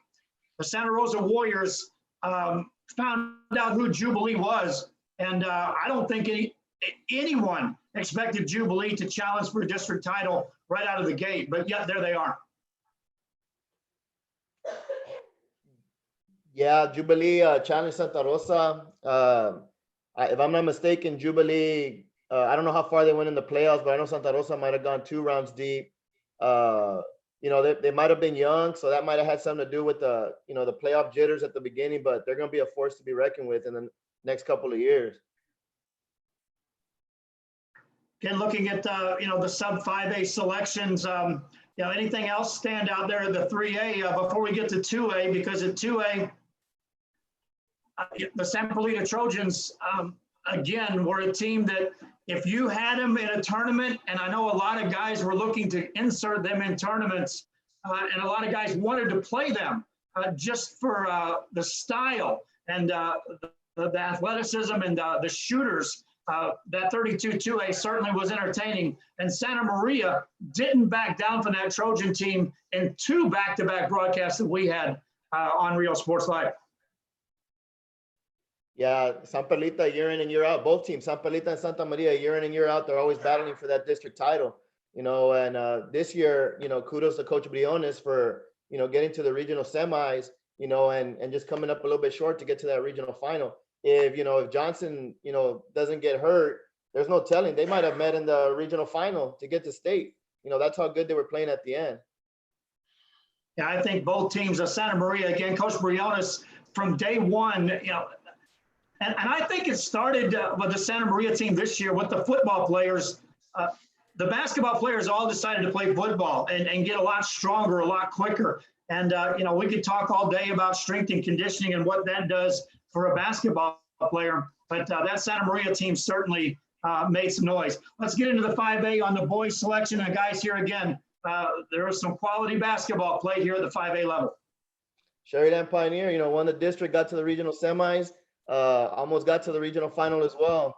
That's another team like we talked about, like Edinburgh High, with tons of height. You know, that team is big when you go up there and face them. You know, we faced them early in the year, and you know, we're pretty small and we looked a little smaller when we played them. PSJ Memorial had a good year with Coach Stein. You know, it was a senior ball club, but he's always rebuilding. He's always getting it done. Mission Vets had a good year as well. And then Palmview got in that 4th spot and gave Brownsville Vets a run at the end. You know, Brownsville Vets won it on a buzzer beater to get to the 2nd round. But other than that, I mean, I know Rio Grande City was hurting a little bit when Marroquin went down, but, you know, I haven't seen the rest of the teams play. You know, you look at District 31 5A and boys, obviously, you know, Sherryland Pioneers did the, you know, did what they were, I mean, they got to the regional, was it regional quarterfinal? Regional semis, no? Regional semis, you know, so, you know, they got Derek Luna, you know, they got a kid that started off at Rowe, you know, that had 2 tremendous years at Rowe and had big numbers, great kid. You know, then he transfers over to Duncanville and plays his junior year on a state championship team. Then he comes back to Pioneer with a good group of kids. Pioneer the previous year, Coach Gonzalez had done a tremendous job, as he always continues to do year in and year out. You know, he knows the kids know what to expect from him, and he knows what to expect from kids from Pioneer. A lot of those kids, you know, like you said earlier, from the teams over from Port Isabel, you know, a lot of kids playing together. Well, a lot of the Pioneer kids, you know, they were like 7 years old, 6 years old. You can ask Epperson. Yep. His son used to come around the gym back in the day. You know, they're just a good group of kids. And Coach Gonzalez did exactly what he was supposed to do with them. He coached them, he guided them, and he got them to, you know, places that they had never gone to. So my credit goes to Coach Gonzalez and that whole team, you know, from LeVar Lindo to Padilla to Lee to Miguel Angel to Derek Luna to LeVar Lindo. All those kids, you know, they probably got a program on their JV level and freshman level ready to reload. They're probably going to miss a lot of those players, but it's Sherryland Pioneer. They're always going to have players. They're almost like Westico girls that we talked about earlier. They're just waiting in line for their turn. You know, then you go to Mission, I think Mission Veterans got second, you know, and they got third. They did a tremendous job out there. Coach Steinbrenner got PSJ Memorial ready. You know, I remember Steinbrenner from his days at Mercedes, always competitive, always coaching, gets the kids to play hard for him. So anytime you got to face Coach Steinbrenner and you know, his teams, and right now he's at PSG Memorial, you'll have your hands full. You know, good job with Mission Vets, and congratulations to Palmview. You know, I know it's been a while since Palmview had been in the playoffs. I think the last time they were in the playoffs with Coach Andy Sines was there, you know, a couple of years ago, and he had already rejuvenated that program and rebuilt that program. So, you know, great job to the coach that came in and took his whoops, took his bumps and bruises and brought Palmview back, you know. So all the other teams, congratulations. I know Rio Grande City, you know, practically, I don't know what happened from the year before when they were pretty good and they might have had an off year, but they were there. Maybe Coach Epperson said about an injury. But congratulations to everybody. Coach Moran at Sherryland. I know you guys are doing a good job and trying to bring it back. Able Southwest, you know, continue doing what you're doing, man. And eventually it'll happen. You got to keep working, input and output. Eventually you guys will get there. That takes out your 31-5A. Let's get to 32-5A. Before I talk about that, I'll let you guys talk about it, but I got some notes on this 32-5A. What a wild ride it was watching these teams play. Yeah, this is the district where on any given night, any team could beat anybody. You know, you had Brownsville Veterans that ended up winning the district. You know, we lost to them in overtime the first time, and then I believe the second time we might have lost by 3, the last game of the year. Pace finished second. We finished in third. Mercedes got in the 4th spot. Ed Couch 5th. Valley View 6th. Brownsville Porter 7th, and Lopez rounded up the district. But Pace is a young group. Pace will be battling with Vets once again for that district title next year. You know, they only lose a couple of kids, and they bring back some players that can play that were sophomores and juniors. Same thing with Vets. They're gonna miss Damien a little bit, but other than that, they bring back you know, a lot of kids that can score. You know, and Mercedes, same thing. They lost Jordan, but they'll be there next year. I lost one of my posts and another guard, but we got 3 returners coming back, so we'll see if we can make some noise. You know, I got to see. I know one thing. Go ahead, Coach. I was just going to say real quick, I got to see a lot of those teams. Of course, we had doubleheader nights. You know, you look at Brownsville Vets, obviously, You know, they're the team that stands at the top. That Damian Maldonado, great player, but he had a lot of good players surrounding him. He had some good role players there, great coaching staff. I know Coach Gibson does a tremendous job down there. You know, you look at Coach Epperson here. You know, Donna. You know, again, we go back to maybe Coach Rodriguez days of Zeke Rodriguez and Donna, when we saw Donna had a basketball team besides just football. Coach Epperson did a good job there at Donna. You know, congratulations, Coach, on a great year. You look at Pace. Sometimes you look at Pace and you're thinking soccer, you know, and Coach Ramirez has done a tremendous job. I mean, you look at all those young athletes, he's playing tempo basketball. He's letting those kids run and gun and shoot the ball. And he has a big man inside. I think he's about 6'5", 250, maybe bigger. I believe he's a sophomore. And then he has that guard, Guajardo, coming back. You know, so He's a sophomore. I think there's another sophomore named Fortenelli. Fortnelli. Gonna be tough. They're gonna give Brownsville veterans all they can handle. I know Mercedes, Coach Rick had done a tremendous job there as he got to Mercedes, and all these years that he's, you know, you might have counted him out because of injuries, but I think he slipped in. You know, Lalo got out one year. He was there the year before. You know, Lalo Rios is always going to get his teams ready up tempo, pressing you up in your face. Great district. I know Valley View, them boys, you know, I got to see a lot of their games. They were in every game till halftime, and you know, so Coach Joe Rodriguez over at Valley View, he works there with me, has done a tremendous job coming in, rebuilding the program as well from the bottom up. We'll see where that takes him into the new district. Brownsville Porter and Brownsville Lopez. Lopez, I really don't know too much about, but I know Porter gives you a fight every year. Coach Luis does a good job over there. I know one thing about that district that I kept saying, and I would talk to coaches over and over getting ready for broadcast, and everyone kept saying, well, we beat this team, and we lost to Pace. We beat this team, but we lost to Pace. At Pace, Coach Epperson, did you see Pace coming on this quick, or were they a year early? No, since last year, you know, they had a young team last year with a couple of seniors, and when those freshmen would come in, they wouldn't skip a beat. So, you know, I told a lot of people, Pace is going to be up there to win district. When we did our preseason rankings, and people looked at me like, what are you talking about? And it's like, no, I saw them in the summer. You know, kids were putting in work. Kids were getting good, and it showed during the season. They were playing well. Let me ask you a quick question about your team. And, you know, at what point in time did your team, because there's usually a switch that flips on a team that's considered a basketball team in a football school. Could you circle a game this year where your team said basketball's first and we believe we can win here? Well, I mean, it's not necessarily, you know, we're trying to do basketball. We're just, you know, trying to win some games and make a name for ourselves. But, you know, my non-district schedule is usually pretty tough. You know, when you look at the 6As, I played quite a bit of those 6As, you know, and we happen to win some of those and then lose some of those. But, you know, they get us battle tested from when we play in district games, you know, and you know, I just kept telling the kids, you know, just bear with our schedule. It's going to make you better for when district comes around, you know, and the one time where it finally clicked is that overtime game that we lost at Brownsville Vets. You know, we had a chance to win it in regulation, but, you know, we missed a shot. But other than that, after in the locker room, you know, you got kids crying, kids upset. That's how I told my coaching staff, you know, that's the turning point right there. We're going to be all right. We're going to get in.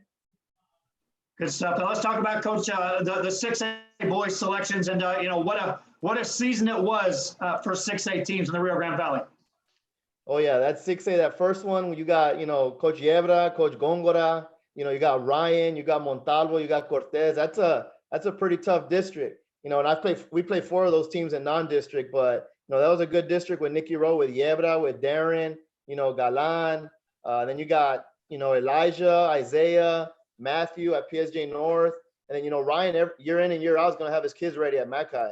You know, you had Quinn, Jackson, and La Jolla. La Jolla is, I would always say when Montalvo and I talk, you know, our teams are like mirror images of each other. You know, we play the same way. The only difference is, you know, when we walk, we'll pull it from half court. Montalvo don't let them pull it from half court. Sam was young this year at McAllen Memorial, but you know, they went into that playing game and, you know, and lost on a buzzer beater. You know, PSJ, first year Coach Davenport, and then Mission was hit with the injury bug this year. or else they could have made some noise. And then Juarez Lincoln, I'm not very familiar with. You know, you look at this district, and I got friends on the girls' side and a lot of friends on the boys' side. Obviously, you know, this is one of those situations where you look at Coach Yebra and Nicky Rowe, you know, it's really expected. And then you got PSJ North that came into the district with Jaime. You know, either one of those two guys, every time they battle, it's going to be a great game, a great atmosphere. I think it was like that again this year, you know, very intense. But, you know, you look at the district champion in Nicky Rowe, and this is one of the years where you would have to have the exception for Montalvo. You know, whether it's a playing game or not, you know, coming from La Jolla, and the last time they won, I mean, I would have to assume it was probably when one of the Montalvo brothers was probably the last one successful, though, probably Adan.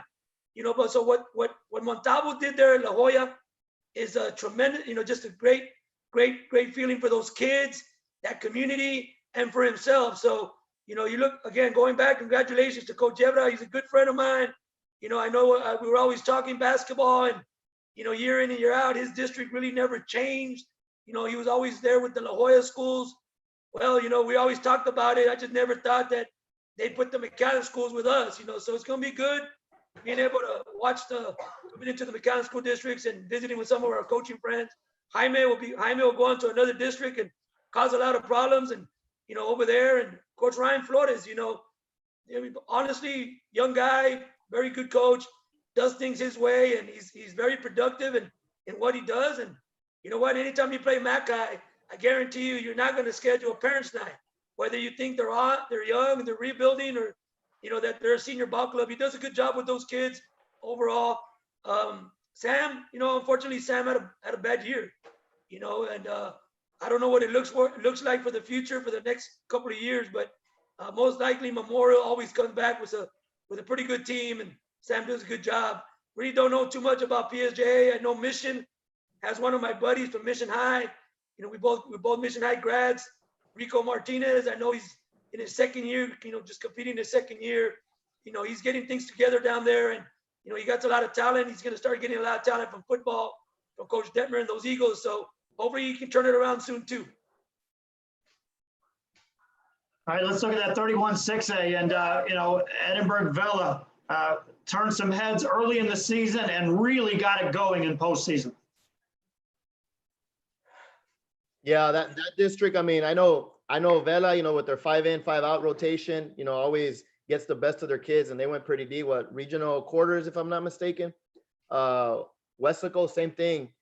They were pretty young this year, and they managed to battle every game. Edinburgh, I wasn't familiar with. Edinburgh North, I know, you know, they're going to hit you with that half-court trap. I don't know what he had as far as his youth or, you know, experience. Econ, I know they had you know, the newcomer of the year in Rey de Leon, and, you know, they were young as well. Donna North was rebuilding, but we're playing teams pretty tough. You know, you know, I got to play them, and the kids hustle. And then Wesco East, same thing, going through a little rebuilding mode, but, you know, they're going to drop down to 5A, so they should be a little bit more competitive. Yeah, you look at Edinburgh Vela, obviously that's a traditional program, you know, that Lalo, you know, at first put there, and then you got Coach Lucio that came in there and has done a tremendous job of keeping that program consistent on top. Edinburgh Vela, you know, obviously you look at their style, and everything that comes back to me is, you know, the game they played at that Viper facility, you know, well-coached team, a lot of talent. I don't know what they have coming up. I know they're young. They had a sophomore class that's coming up to be juniors that could give Coach Lucio and the SaberCats maybe back-to-back district titles or more. Wesco, you look at Wesco and Gabe Valdez. Obviously, you see him at the Viper Arena as well. Very young, talented team, and anytime you can give Coach Valdez, you know, some talent to work with, you know, watch out for them for the next couple of years. Edinburgh High, you know, I'm gonna, you know, be blunt, just as simple as I can. They have a bunch of kids that work hard. Coach Cuev does a tremendous job over there year in and year out. I just, you know, want to call, you know, a little shout out to my boy Steven Guerrero over there. He's an assistant coach, helps out Coach Cuev tremendously and does a great job over there. Edinburgh North, I think Rudy Garcia did a good job. He got in. I think he had a more of a senior ball club. He might have a few young guys coming up, but we'll see what happens there. I didn't get to see Edinburgh Economides too much, nor Donna North, Wesco East. I really can't recall what happened there. All right, let's get into 32-6A. And, you know, again, the Los Fresnos Falcons made the run, but they certainly were challenged during district play this year. Yeah, Los Fresnos, you know, with Marco Hinojosa, where all he does is win, win, win, you know, 7 district championships in a row or something like that. You know, they had 5 players who, you know, at any given night could score 20 or more, you know, and they managed to just, you know, they played their 4 losses. I think 3 of those teams were in the state tournament out of the 4 losses that they had all year, you know, and I was really pulling for them to, you know, make a run and get into state.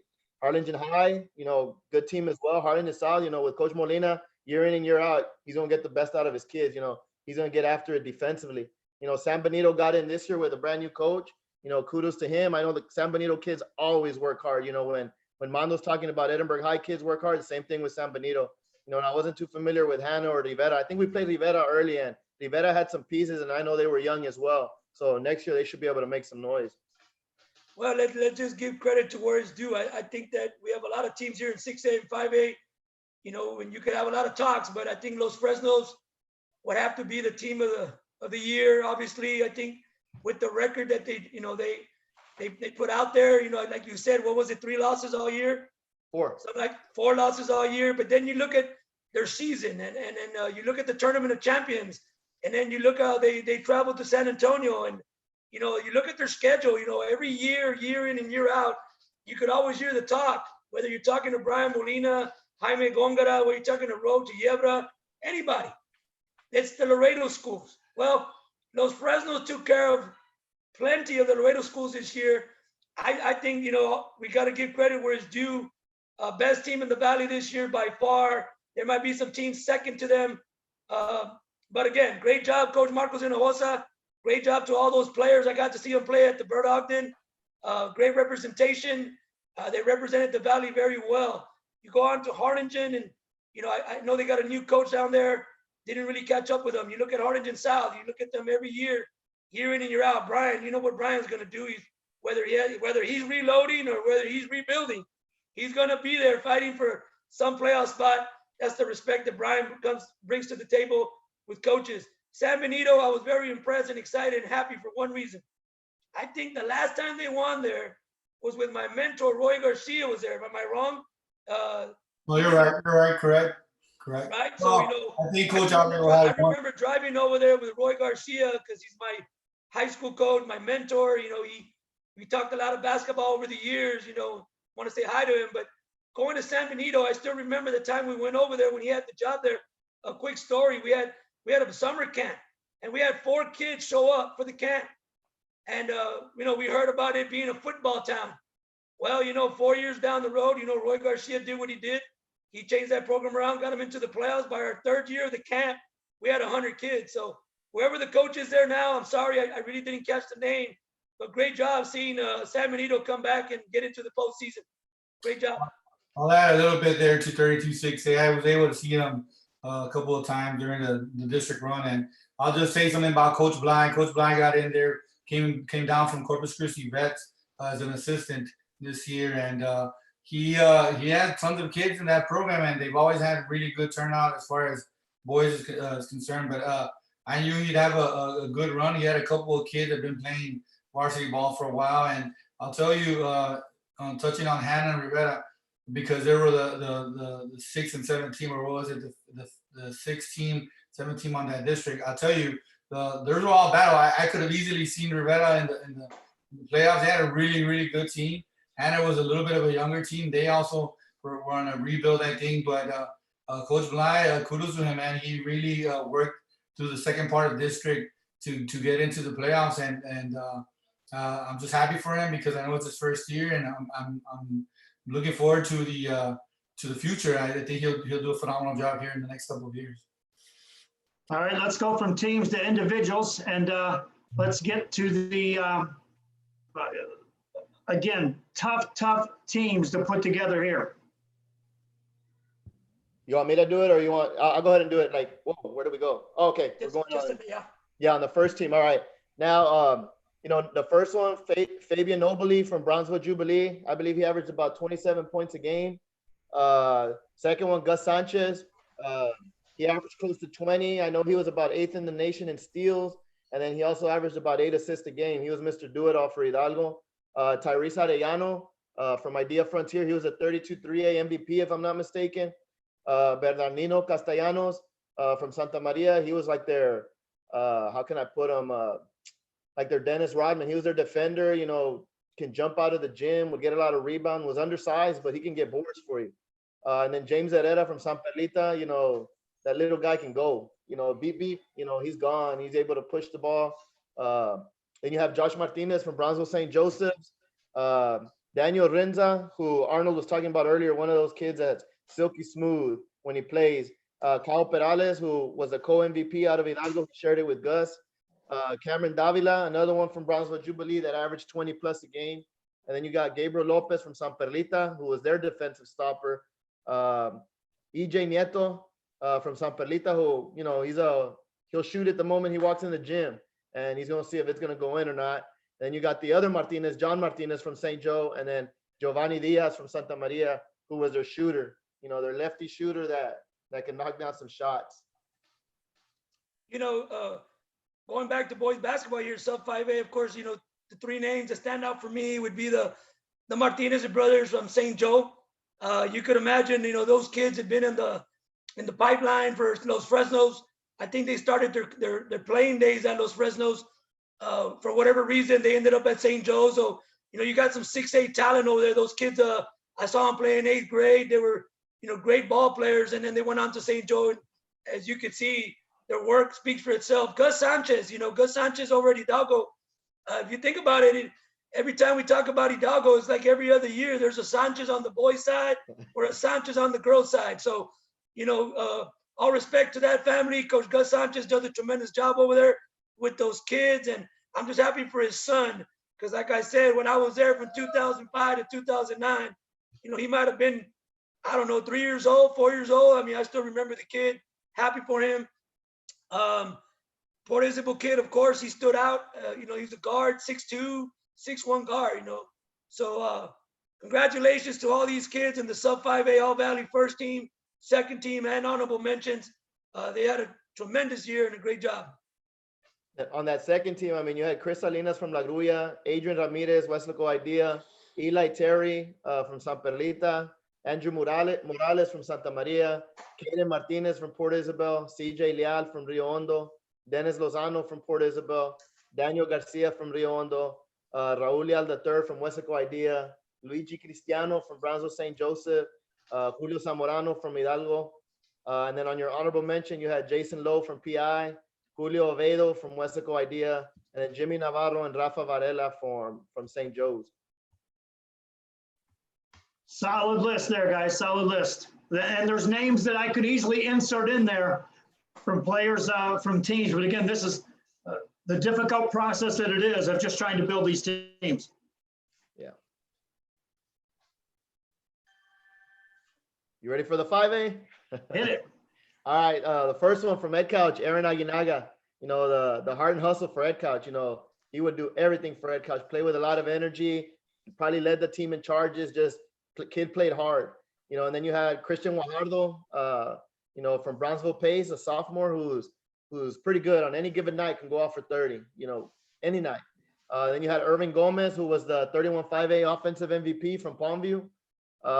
Miguel Angel Gonzalez from Sherryland Pioneer.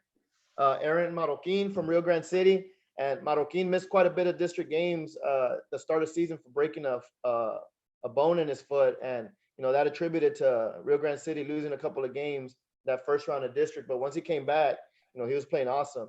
Eddie Epperson out of Donna. Jordan Ovalle, who as a sophomore was the Valley Newcomer of the Year. AJ Gonzaque, who, you know, when we talk about athletes, you know, that's a kid that was a receiver in football.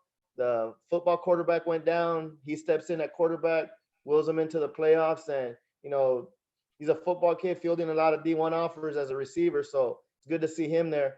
Brandon Chavez out of Donna, and then Kelly Davis from Brownsville Vets round out the first team.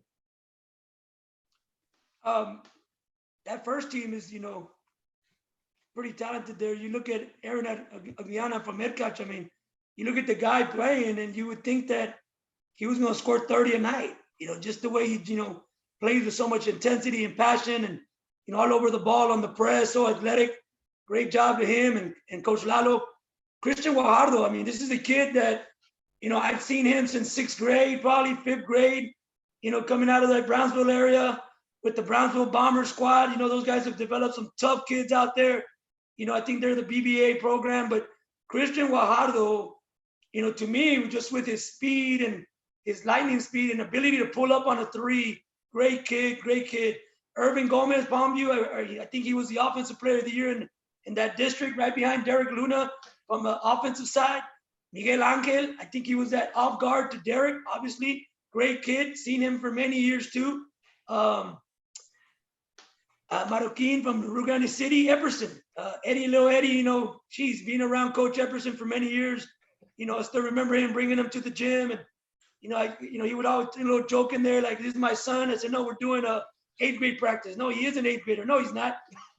But just seeing Eddie work, get in the weight room, do the things that his dad asked. I remember when we played Donna early in the year this year, I got to see his son play for the first time the whole game, and I remember telling his dad after the game, like, "What are you doing?" I said, "Man, you're letting him pass the ball too much. He's wide open. Let him shoot it." Great kid. Jordan Ovaya, great kid from Mercedes. AJ Gonzalez from Mission Veterans High School. Brandon Chavez from Donna High School, great kid as well. Kelly Davis from Brownsville Veterans. That's another player that Coach Gibson really talked highly about right there. Kelly Davis. So, obviously you could talk about a lot of good players from Mission Veterans, but a lot of good things came out of Coach Gibson on Kelly Davis.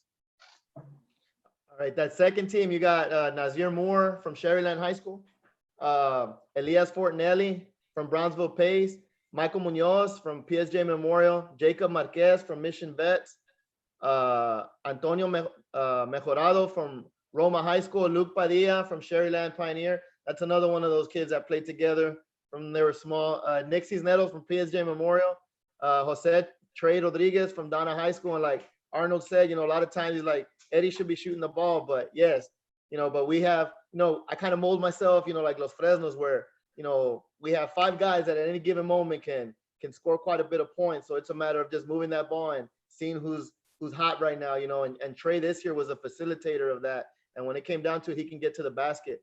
Matthew Maddox is another one that, lightning in a bottle. He's quick, can get to the basket. This kid's going to do some big things next year. And then you got Carlos Hernandez from PSJ Southwest. And then that honorable mention, Gerson Ramos from Palmview, Emilio Garcia from Roma, Ethan Lee, there's another one of those from Pioneer, and then Abraham Rincon from Pace, and Alexander Agado from Pace, and then Jonathan Martinez from PSJ Memorial. I'll just talk real quick on the second team. You got a lot of guys here that, you look at them and they're great ball players. I mean, obviously you would think that they, as tight as the voting was, you could obviously have any of these guys on that second All Valley team up there on the Valley first team, So, Nas Moore, great kid from Sherryland. Like I said, Elias Fortinelli from Pace, another one of those contributors that gets after it. Mike Munoz from PSG Memorial, playoff team, Coach Steinbrenner, Jacob Marquez from Mission Veterans. They're doing some good things out there. Luke Padilla is an interesting one. He's one of those kids that definitely, you look at the playoff game, and he could easily be on that All Valley first team. Great job, Luke. You go to the rest of these guys from Donna. Great job with Coach Epperson. Another of Coach Steinbrenner's kids, Nick. So, it's a good group of kids. Like I said, any of these kids easily could swap with the first team. So congratulations to the 5A boys, All Valley first team and All Valley second team, and honorable mentions. All right, Coach, let's get into the 6As. Ooh, all right. On that 6A, the Bobby Esperihueta was a district MVP out of that district from Vela. Vince Perales from Wesco High School. I believe he was one of those big boys down low. Then you got Ricky Altamirano from Los Fresnos. Darren Everett Jr. from Nicky Rowe. Isaiah Rangel from PSJ North. Sergio Quintanilla from Edinburgh North High School. I believe in that district, he was the offensive MVP. Isaiah, to backtrack, was the defensive MVP out of that district. Then you have Quinn Canada out of Mackay. Then you have Christian Espinosa from McAllen Memorial, who was a walking bucket. Marcus Peña from Edinburgh High School, and then Ray De Leon from Edinburgh Economides, who was the newcomer in that district. You look at Vela. Obviously, we know what they did this year. And obviously they had their workhorse in Bobby. They had another kid that was there as well, Caleb, I believe. But a lot of, good job with Bobby. He was the MVP. Vince Perales, believe it or not, talking to a lot of coaches along the valley, 5A and 6A. A lot of coaches were impressed with this junior from Wesco. I got to see him work against Rowe. Unfortunately, they were trying to give him the ball a lot, so he was pretty good. So I look forward to watching that kid play next year as a senior. You got Ricky Altamirano from Los Fresnos. Obviously, there was a lot of debate here when you go back to the district voting. Like this kid can flat out score. I mean, this guy was like a 6'1" point guard handling the ball on the outside. They got a bunch of other good players. Good job from Los Fresnos. Darren Everidge. Well, you almost think of Darren Everidge like he played 5 years at Rowe. So that's a kid that just worked hard every year and every year developed his game a little better. His freshman year got better. His sophomore year got better. His junior year became a real leader. His senior year, even with the departure of Derek Luna, Darren Everidge kept it together at Rowe along with Louis Yebra. Tremendous job. Isaiah Rangel, great job at North. Obviously, Coach Gongora is going to do a good job of putting that kid in position and to be successful. Sergio Quintanilla is a kid that, he got Offensive Player of the Year in this tough district full of talent, but I think they were the 4th place team. And he got the Offensive Player of the Year. So that just speaks volume on this kid's work ethic and the type of game he has. So other Quentin Canada at Mackay, obviously, when you play Mackay, if you want to run a little bit with him, he's going to give you problems. Great kid. Coach Flores does a great job with Quinn. Christian Espinosa from McAllen Memorial. Obviously, I think he was that senior guard that just, he got to do a lot on his own and do a lot of things that he could do to help out that team win. Marcus Pena, Edinburgh High, Defensive Player of the Year, feisty team. Coach Cuellar, probably they weren't expected to do what they did. Great job, Coach Cuellar. Great job, Marcus Pena. Ray De Leon. The only thing I can tell you is talking to everybody, obviously for Newcomer of the Year, 9 out of 10 times, everybody mentioned Jerry Martinez from Los Fresnos, but the only name that came out of everybody else, if it did come out, was Ray De Leon. Good job, Ray. All right, the second team, we got Alex Rodriguez out of Harlingen South High School. If I'm not mistaken, he might have been the Defensive Player of the Year in that district. Mike Vasquez from Harlingen High, Caleb Coronado from Vela, Luis Gonzalez from Los Fresnos, Sabian Arsenault from Hanna, Jackson Helmkamp from McAllen High School, Brady Bennett from Harlingen South. I believe, if I'm not mistaken, Brady might be a 4-year starter for Harlingen South. Rudy Rodriguez from Harlingen South, Cesar Villarreal from La Joya, John Galan from Nicky Rowe, Adrian Elizondo from McAllen Memorial. He was a newcomer in that district. And then Ashton Adams from Harlingen High School. The honorable mentions, we had Matthew Cantu from PSJ North, Eddie Rivera from Mission High School, Jeremy Sauceda from San Benito, George Hernandez from Edinburgh High School, Charles Thurwall from Brownsville Hanna, and Jerry Lopez from Edinburgh High School. Yeah, you look at this list right here. Obviously, Alex Rodriguez. I think he was the Defensive Player of the Year down there in that district. Harlingen South, Brian Molina, he's a junior, so you could expect more havoc from that kid. I heard a lot of good things from that kid. Mike Vasquez from Harlingen High. Caleb Coronado was that other Batman and Robin over to Bobby Espericueta down there at Vela for Coach Lucio. Luis Gonzalez, obviously, you talk about the big three over there, Elian, Ricky, and Jerry. You couldn't fall asleep on this kid because he'd make you pay. I heard a lot of good things on Luis Gonzalez from Los Fresnos. Sabian from Brownsville, Hanna. Seen that kid grow up since he was a kid. I know he's at Hanna. Probably needed some help. I don't know what things that happen over there, but he is a good basketball player. Jackson Hellcamp. He's probably again Batman and Robin to Quinn. If you're on Quinn, and he was gonna take over. If you get on Hellcamp, then Quinn was gonna do some damage. Brady Bennett. That's just another family guy there. Bennett. I think there was an older Bennett that was there for 6 years ago and playing college football somewhere. But Brady was a young one. He might have been on the varsity as a freshman for Coach Molina. So Rudy Rodriguez, Harlingen South, another good kid from South. Cesar Villarreal, La Joya. Obviously, this kid's coming back. He's going to be able to try to help Coach Montalvo go back-to-back playoff berths. We'll see what he can do. John Galan, I got to speak about this kid. I spent a lot of time around Rowe, seeing this kid work his butt off so much. Great kid, great attitude. Fulfilled his role, did everything Coach Yebra asked. You look at last year's playoff game, he stepped up, played well for the team. Again, you have Batman and Robin with Louie and Darren there, and here's the third guy. John Galan, but fights inside, gets rebounds, plays hard, gives you everything he got. Great job, John. Great year. Adrian Elizondo, sophomore, McAllen Memorial. Great job. And Ashton Adams, Harlingen High, senior. Great job to all the 6A boys, All Valley first team, second team, and honorable mention. Great job, boys. Real good stuff there. All right, let's go from the individual there to let's get to the right one here. Let's get to your players of the year, offensive player, defensive newcomer of the year. Here's a big heavy hitter list here, Coach. Go ahead. All right, in the sub 5A for the MVP, we had to go with Tyus Johnson. Hopefully he gets to continue playing at the next level. Offensive player of the year from Rio Hondo, Jabez Villarreal. Defensive player of the year, Cole Pinkerton from Port Isabel. And then the newcomer of the year from San Isidro was Marcos Barrera. And the coach of the year was Nate Garza from San Perlita.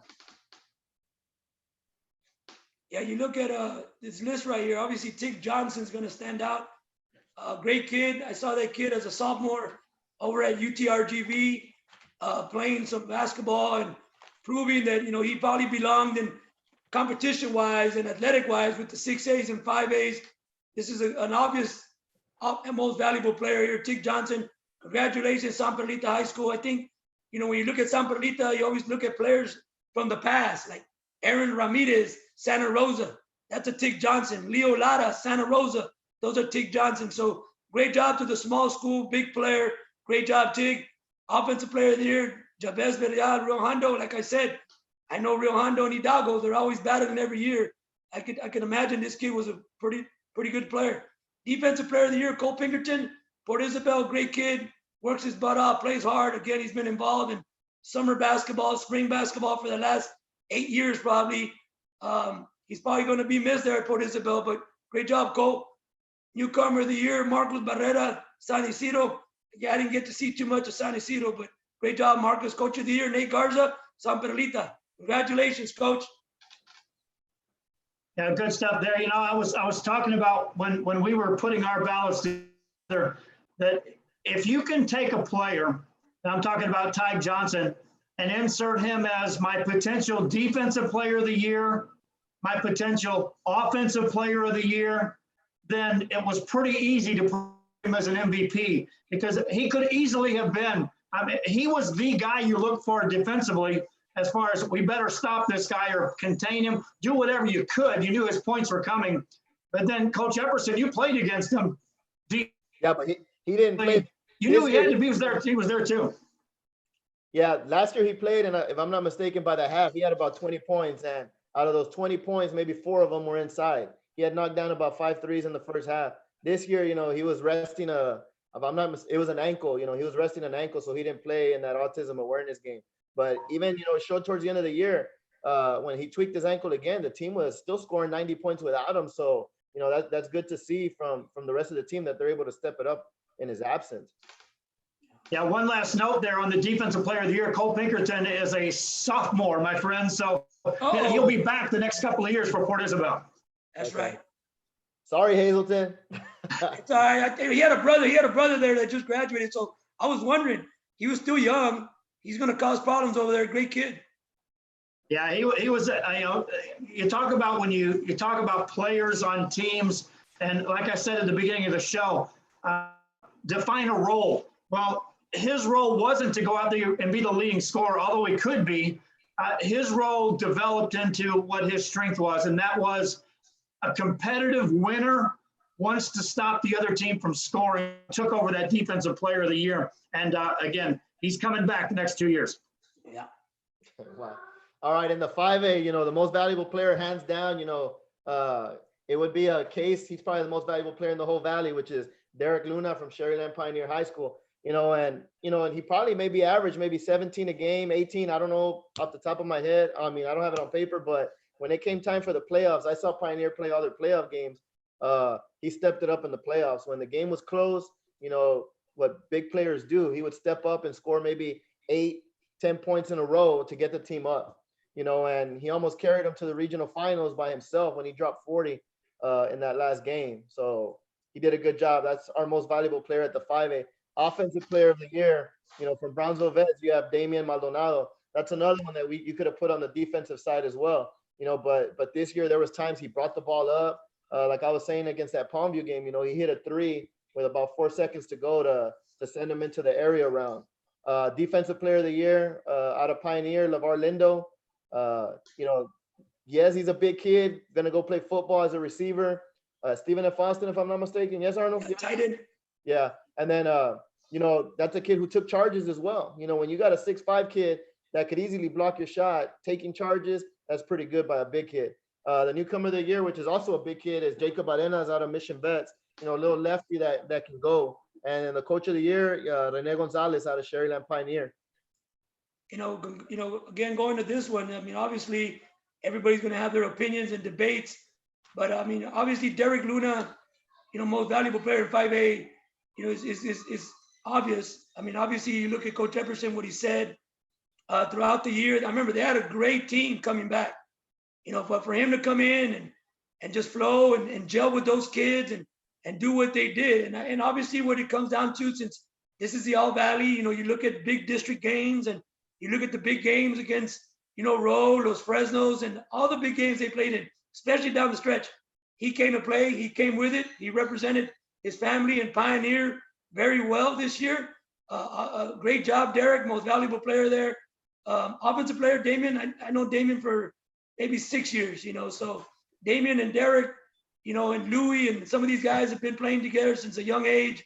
Damien Maldonado has been a complete player, especially, I still remember him as a freshman telling me on my AAU team that he wanted to be outside, so we worked him inside and eventually he worked his way out. And great kid, Damien Maldonado from Brownsville Veterans, great attitude, great kid. LeVar Lindo is just another resemblance of Damien. I mean, LeVar Lindo, you got a rim protector inside and with such a great attitude. And, he's the defensive player of the year. What else would you want? A football player there. When you get into the lane, you got him coming. So congratulations to LeVar Lindo, defensive player of the year. Newcomer of the year, I heard a lot of things about Jacob. I really didn't get to see him. Again, great job, Jacob. And again, Coach Gonzalez, every year, since he's gotten to Pioneer, I think 5 out of the 7 or 4 out of the 6 years, he's been very successful with his philosophy there at Pioneer and with the talent he got. Congratulations on Coach of the Year, Gonzalez. Well deserved. Let's get that 6A list, Coach. All right, the most valuable player in that 6A, Alien Gonzalez from Los Fresnos. Is this the lanky one, Arnold, or no? No, right? The lanky one's Altamirano? Yeah, this is Ilean, the defensive guy and the all-heart guy, Mr. Everything for Los Fresnos. Yeah, he ended up as our most valuable player. Our offensive player of the year, Elijah De La Garza out of PSJ North.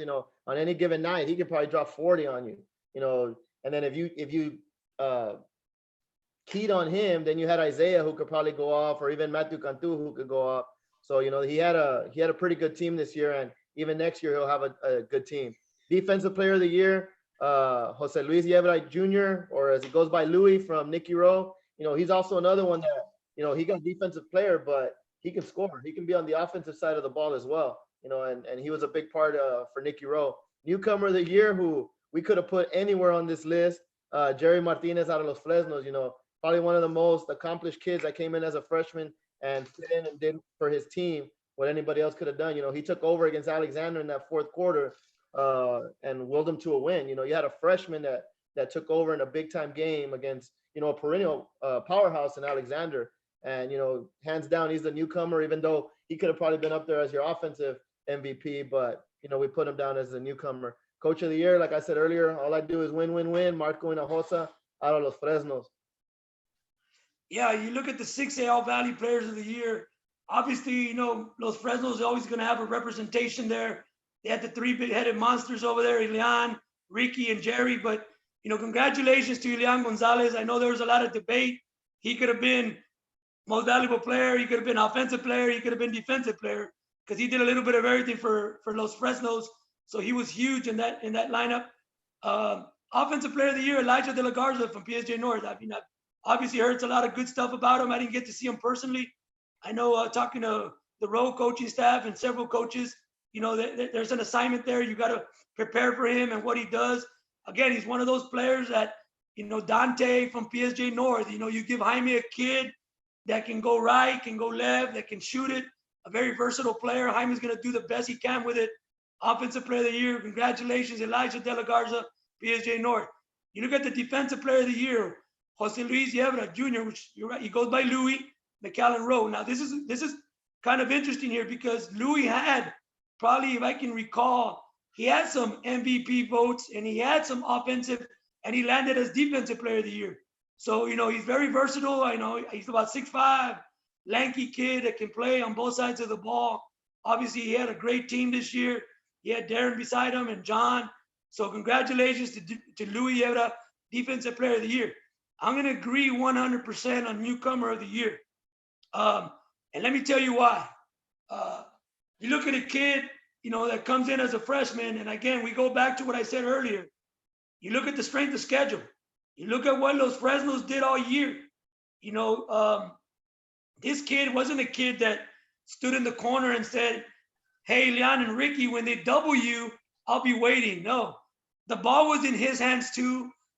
Good job for, Coach Marcos Hinojosa for trusting the freshman.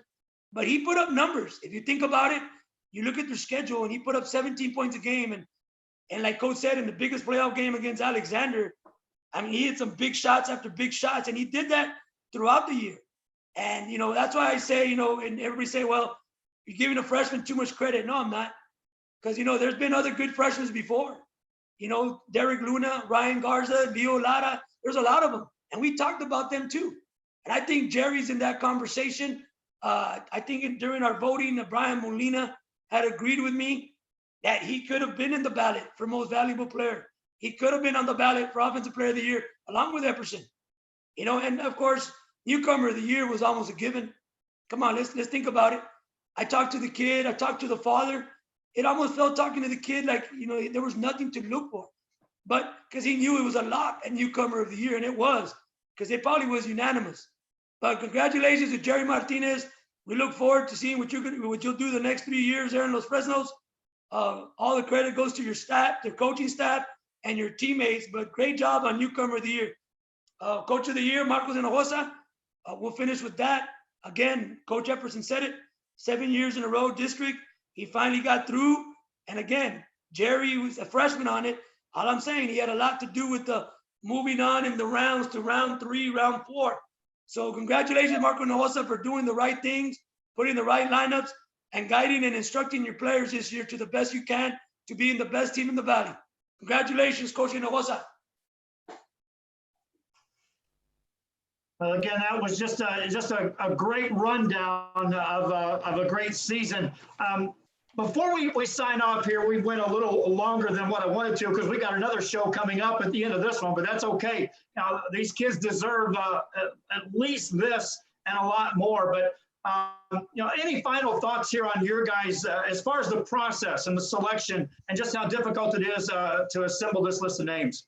It's pretty difficult. I'll go real quick. It's pretty difficult, but what I liked, even though we were in a situation due to that COVID-19, is we ended up finding a way to now where we can include all the coaches association with the voting. We found a way to get a ballot to where we're able to send it out and then get it back to us to be able to tabulate votes. So that's some good that came out of that. So for next year, we're looking at using that and using the whole coaches association to be able to come up with the superlatives as opposed to just a committee.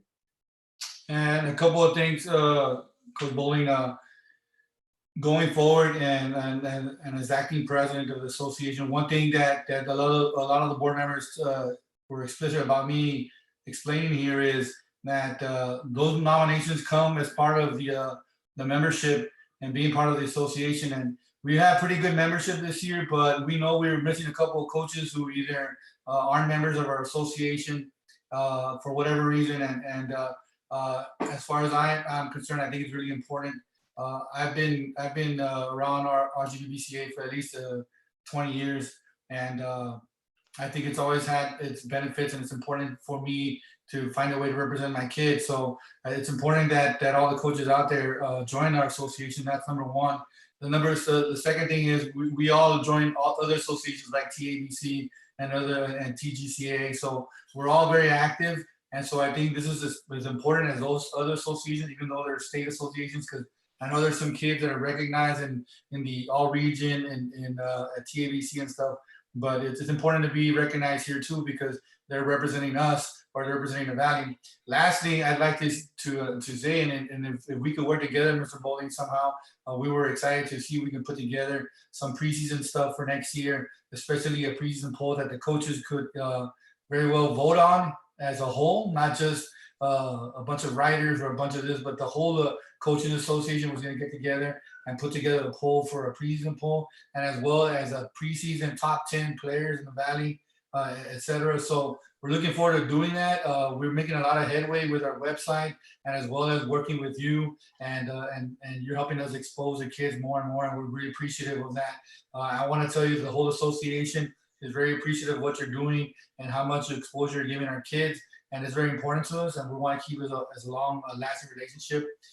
So going forward, we're going to go ahead and get some of these things more automated, where our coaches can participate, even if they're not able to come to our meetings, but we want to get everybody's voice heard, just like Epperson said. So in the future, we're looking for 100% participation from our members, and so make the process better. And so as long as I'm acting president, I'm going to be working on that. One of my main goals is to make everything a little bit better for the coaches, so they can all participate and have a voice in our association. I think Joe Bowling, finishing up with this, I think it's a good thing that what we're doing. I think having you work side by side with us is obviously a positive moving forward. I know that the RGVBCA and you and Abel were talking about doing special things together, but I think, yeah, it starts off with all the head coaches. I think that when we look at the numbers of, members and non-members, and, you wonder why, I think we'd like to get everybody to participate next year, make it exciting for the kids, because at the end of the day, it's about the kids. And that's what I like about RGVBCA. And of course, you, Mr. Bowling, with Real Sports Live, making it happen for the kids, just like now, like we're sitting at home, people probably right now are tuning in, and there's probably some kids that we made their day. We're going to get past the COVID. Hopefully we see each other soon. Hopefully we can go out. And I know that RGVBCA is, still holding it up in maybe an all-star game late in May, early June. We never know, because we want to do it for the kids. So as long as we're doing it for the kids and doing it for the right reasons, I think we're in it for the long haul. And again, thank you, Real Sports Live. Thank you, Coach Moreno, and thank you, Coach Epperson, for the opportunity to be here and speak about these kids and about these teams. All right. Well, again, I appreciate the kind words there, guys. It's a pleasure to cover these athletes every year, and the expansion that we've provided as far as the range from the small schools to the big schools, to the girls teams, to the boys teams, finding ways to get those playoff games in. And, again, I need to flip that switch, and my thanks goes to the coaches and to the players, but the coaches is where it starts, because, at first it was the unknown. Now, 2.5 years ago, when we started this, what are you doing? You're broadcasting games. Well, I'm not quite sure about that was a viable answer at that time. But my thanks now flips to the coaches who see what this does as far as exposing the athletes of the RGV to not just the Rio Grande Valley, but to the world, and to see the talent, and to see the evolution of basketball in the Rio Grande Valley, and to be a small part of that. My thanks is back to you guys for letting us be a part of it. You kind of answered my question. One of my final questions was going to be, these seniors traditionally use an all-star game to put that final stamp on their high school basketball careers. And so, the world is affected by this thing. So it's not just basketball players, but the question is, how diligent are you working, and are you trying in some way, some shape or form to give some final period at the end of the sentence for these seniors? A couple of things going forward, Mr. Bowling, is we're going to announce the all-star teams here in the next couple of days. We're just trying to clear that up. We had a couple of hinges, just trying to make sure that everybody's balanced out and all the kids are represented well. So hopefully by Thursday or Friday, we'll have the all-star team selected. We're going to offer them the opportunity at least purchase their uniform so they can have that uniform. We don't know if we're going to play the game because we've been working diligently with all the local leaders and see, the biggest hurdle is going to be, is anybody going to lend you a facility, right? And so a lot of times we use facilities. Like I know last year we had it at Donna because Coach Epperson was able to secure that for us. I don't know with COVID-19 what that's going to be like, but we are going to go all the way, even if we got to go to the end of summer to see if we can find a facility so these kids can play. If that doesn't become a reality, we will definitely be announcing that. But if we do make it a reality, we'll be excited to do that. If not, we're not only going to give them the chance, the opportunity to purchase a uniform like we do every year, but we're also going to give them at least recognition via things that we've done in the past. And I believe we've done medals and plaques and so forth. So we'll still be doing all those things. And as well as we're looking forward to seeing if we get enough funds. We know the economy is hard right now, and we usually give up around 20. Last year we gave 21 scholarships. At this point, we're not so sure because a lot of our money comes from that All-Star game. But we're going to see if we can find ways to still get enough scholarships out there to enough kids because it's a tradition for RGVBCA. It's our biggest thing that we do for our kids, I think, relative to the next level. So we'll be working on those things here in the next couple of weeks. We haven't stopped working. This RGVBCA pretty much hit a second gear since this started because we have more time to work on things. So we'll be definitely working on that here in the next couple of days. Sounds good. Well, again, coaches, I appreciate you joining us for the show and unveiling these list of players and teams and just kind of recapping the season. We'll continue to play replays of some of the biggest games that we had throughout the season. And obviously, our extension is in whatever way, shape, or form, should that All-Star game become a reality, whether it's played in front of no fans, which may be an option, we want to certainly put that out there that we're standing by, ready to go.